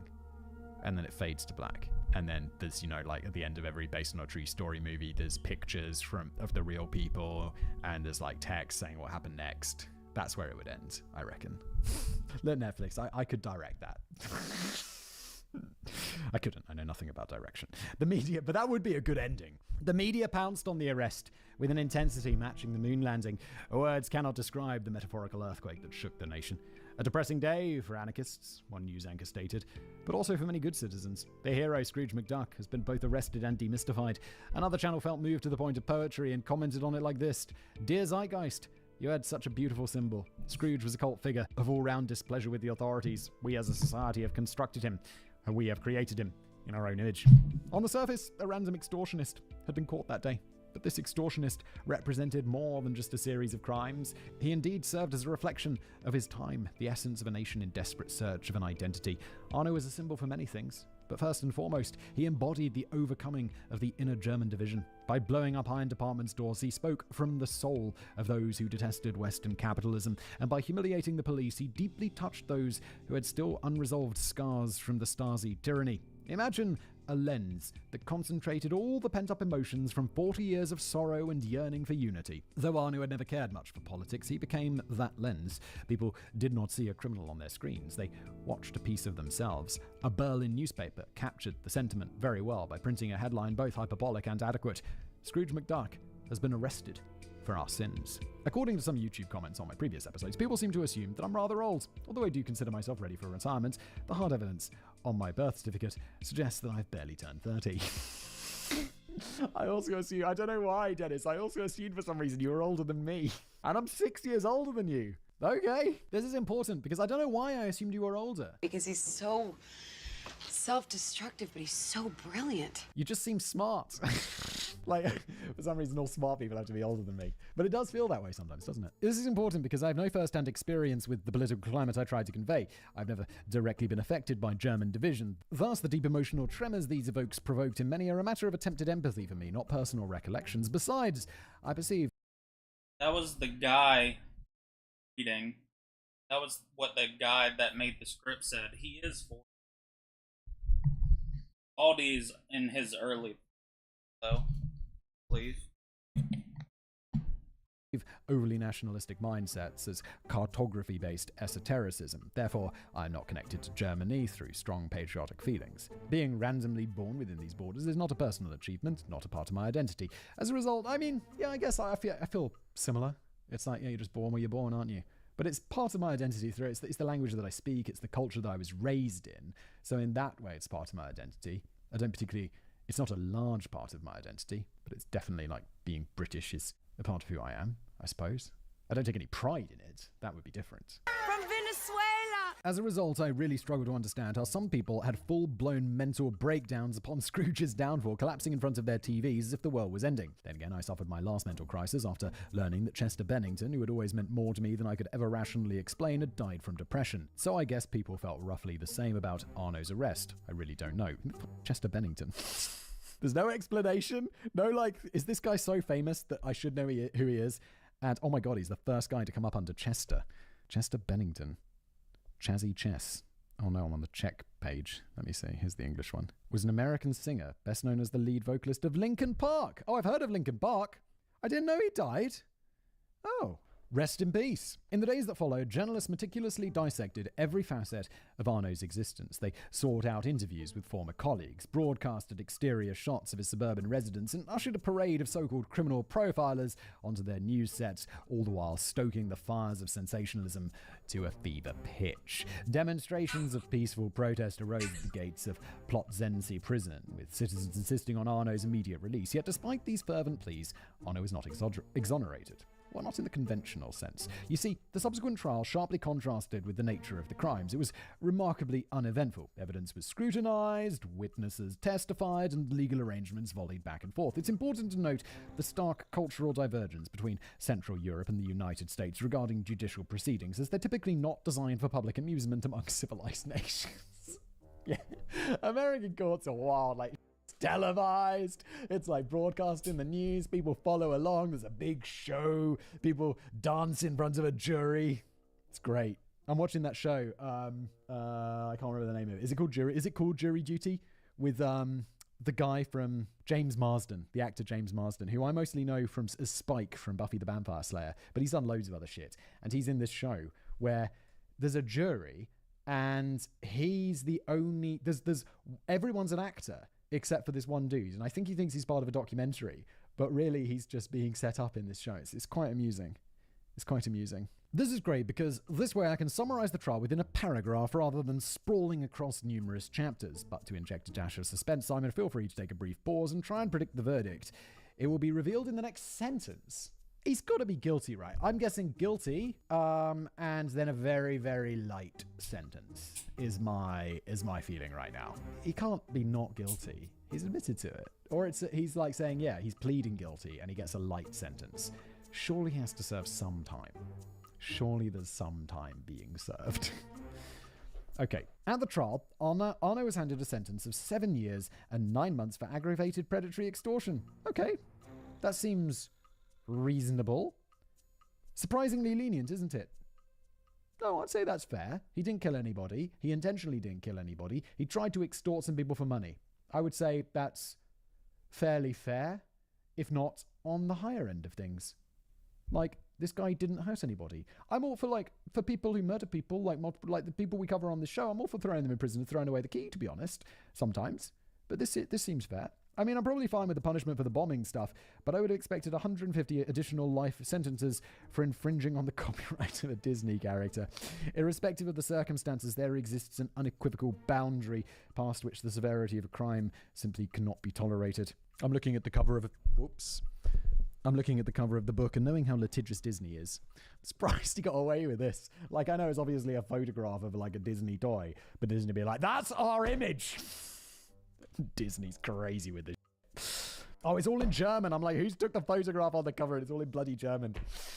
But all jokes aside, the public prosecutor was indeed not satisfied with the ruling, so he successfully appealed for a harsher punishment. A year later, the Berlin Regional Court concurred and extended Arno's incarceration to 9 years, albeit with the possibility of earlier release after just 6. During the trial, Arno's identity as Scrooge was never in question. Everyone knew he did it, and nobody contested that. The crux of the matter lay in his culpability. Multiple expert evaluations concluded early in the proceedings that Arno wasn't mentally stable during his criminal activities. He was battling severe depression, and as later discovered, he had suffered brain damage due to the exposure to toxic lacquer paint. Both factors could potentially lessen the severity of his punishment. The degree to which they should was at the heart of the debate. Judge Scholes ultimately determined Arno to bear diminished criminal culpability. He quoted several psychological evaluations in his ruling, according to which Arno had only possessed partial control over his actions due to his neurobiological challenges. However, the judge was also quick to emphasize that his conclusion was in no way trivializing the seriousness of Arno's actions. Yet when someone is accused of a crime they committed out of compulsion, you cannot hold them entirely accountable for that, can you? In all honesty, this line of reasoning had me stumped. While I certainly agree to the general idea of diminished culpability, I cannot bring myself to believe that this applies to Arno's case in any way. I can. I think I can. I believe he's responsible for his actions. I believe there's some amount of diminishment because he originally got into these crimes because he was depressed and he was like, I literally have nothing else to lose. I'm just going to see if I can feel something by being a criminal. That to me that speaks of something unusual, and I think there is diminishment there. As for the later ones, I'm not so sure that applies, so I'd give him some diminished culpability on the first, and then probably reduce the diminished culpability later. As mentioned before, I've discussed this case with a local psychotherapist who was super eager to lend her expertise.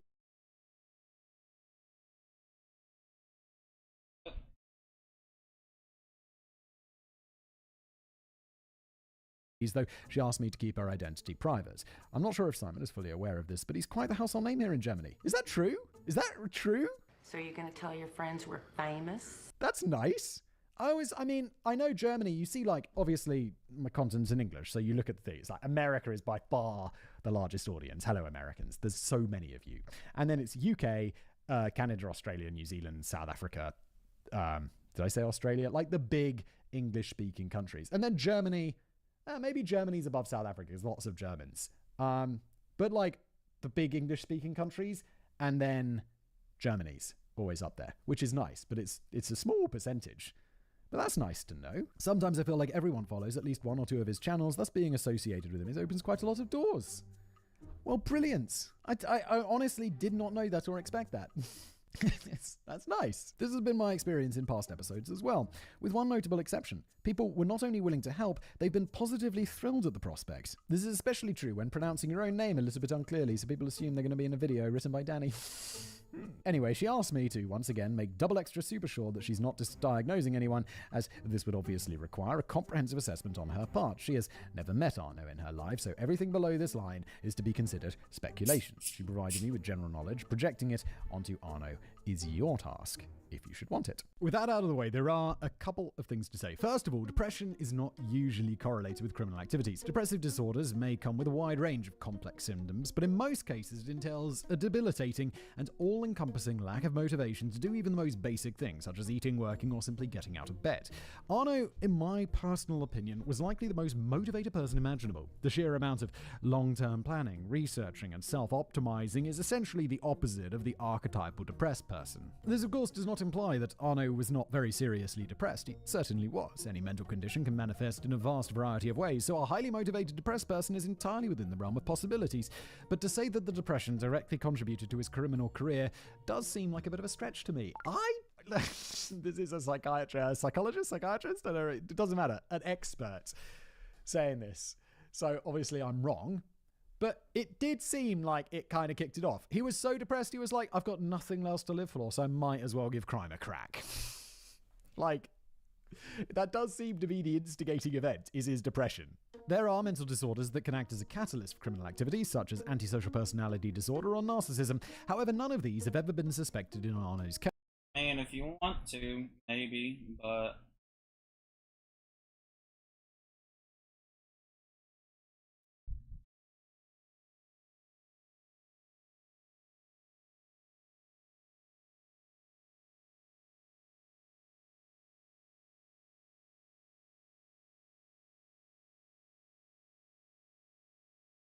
Case, at least not to my knowledge, and even if they had, one must keep in mind that such statistical correlations only emerge within enormously huge sample sizes and must never be applied to individuals without conducting individual evaluations. Regarding the brain damage caused by the spray paint, it is safe to assume that this altered his decision-making abilities a lot. There are numerous case studies showing severe changes in temperament with people affected by similar poisons over long periods of time. Interestingly, those victims also tend to show substantial Oh, I'm going for a full team of Rainbow Sonies. I'm at 30.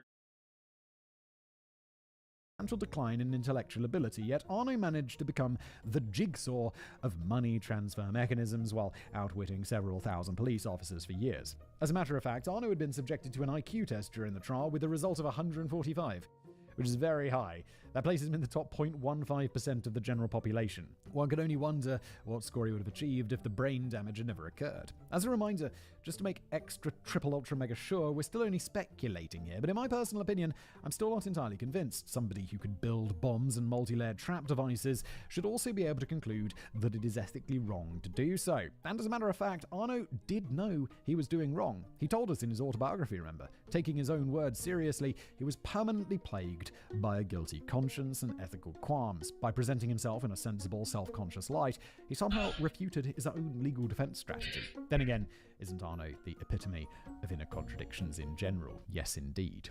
Look, I'm just a humble idiot with a keyboard. Yet I do...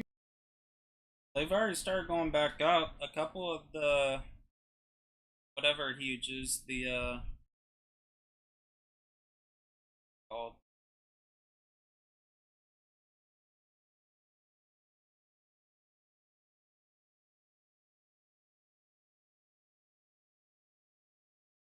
And got a couple. Got to hit 4 mil.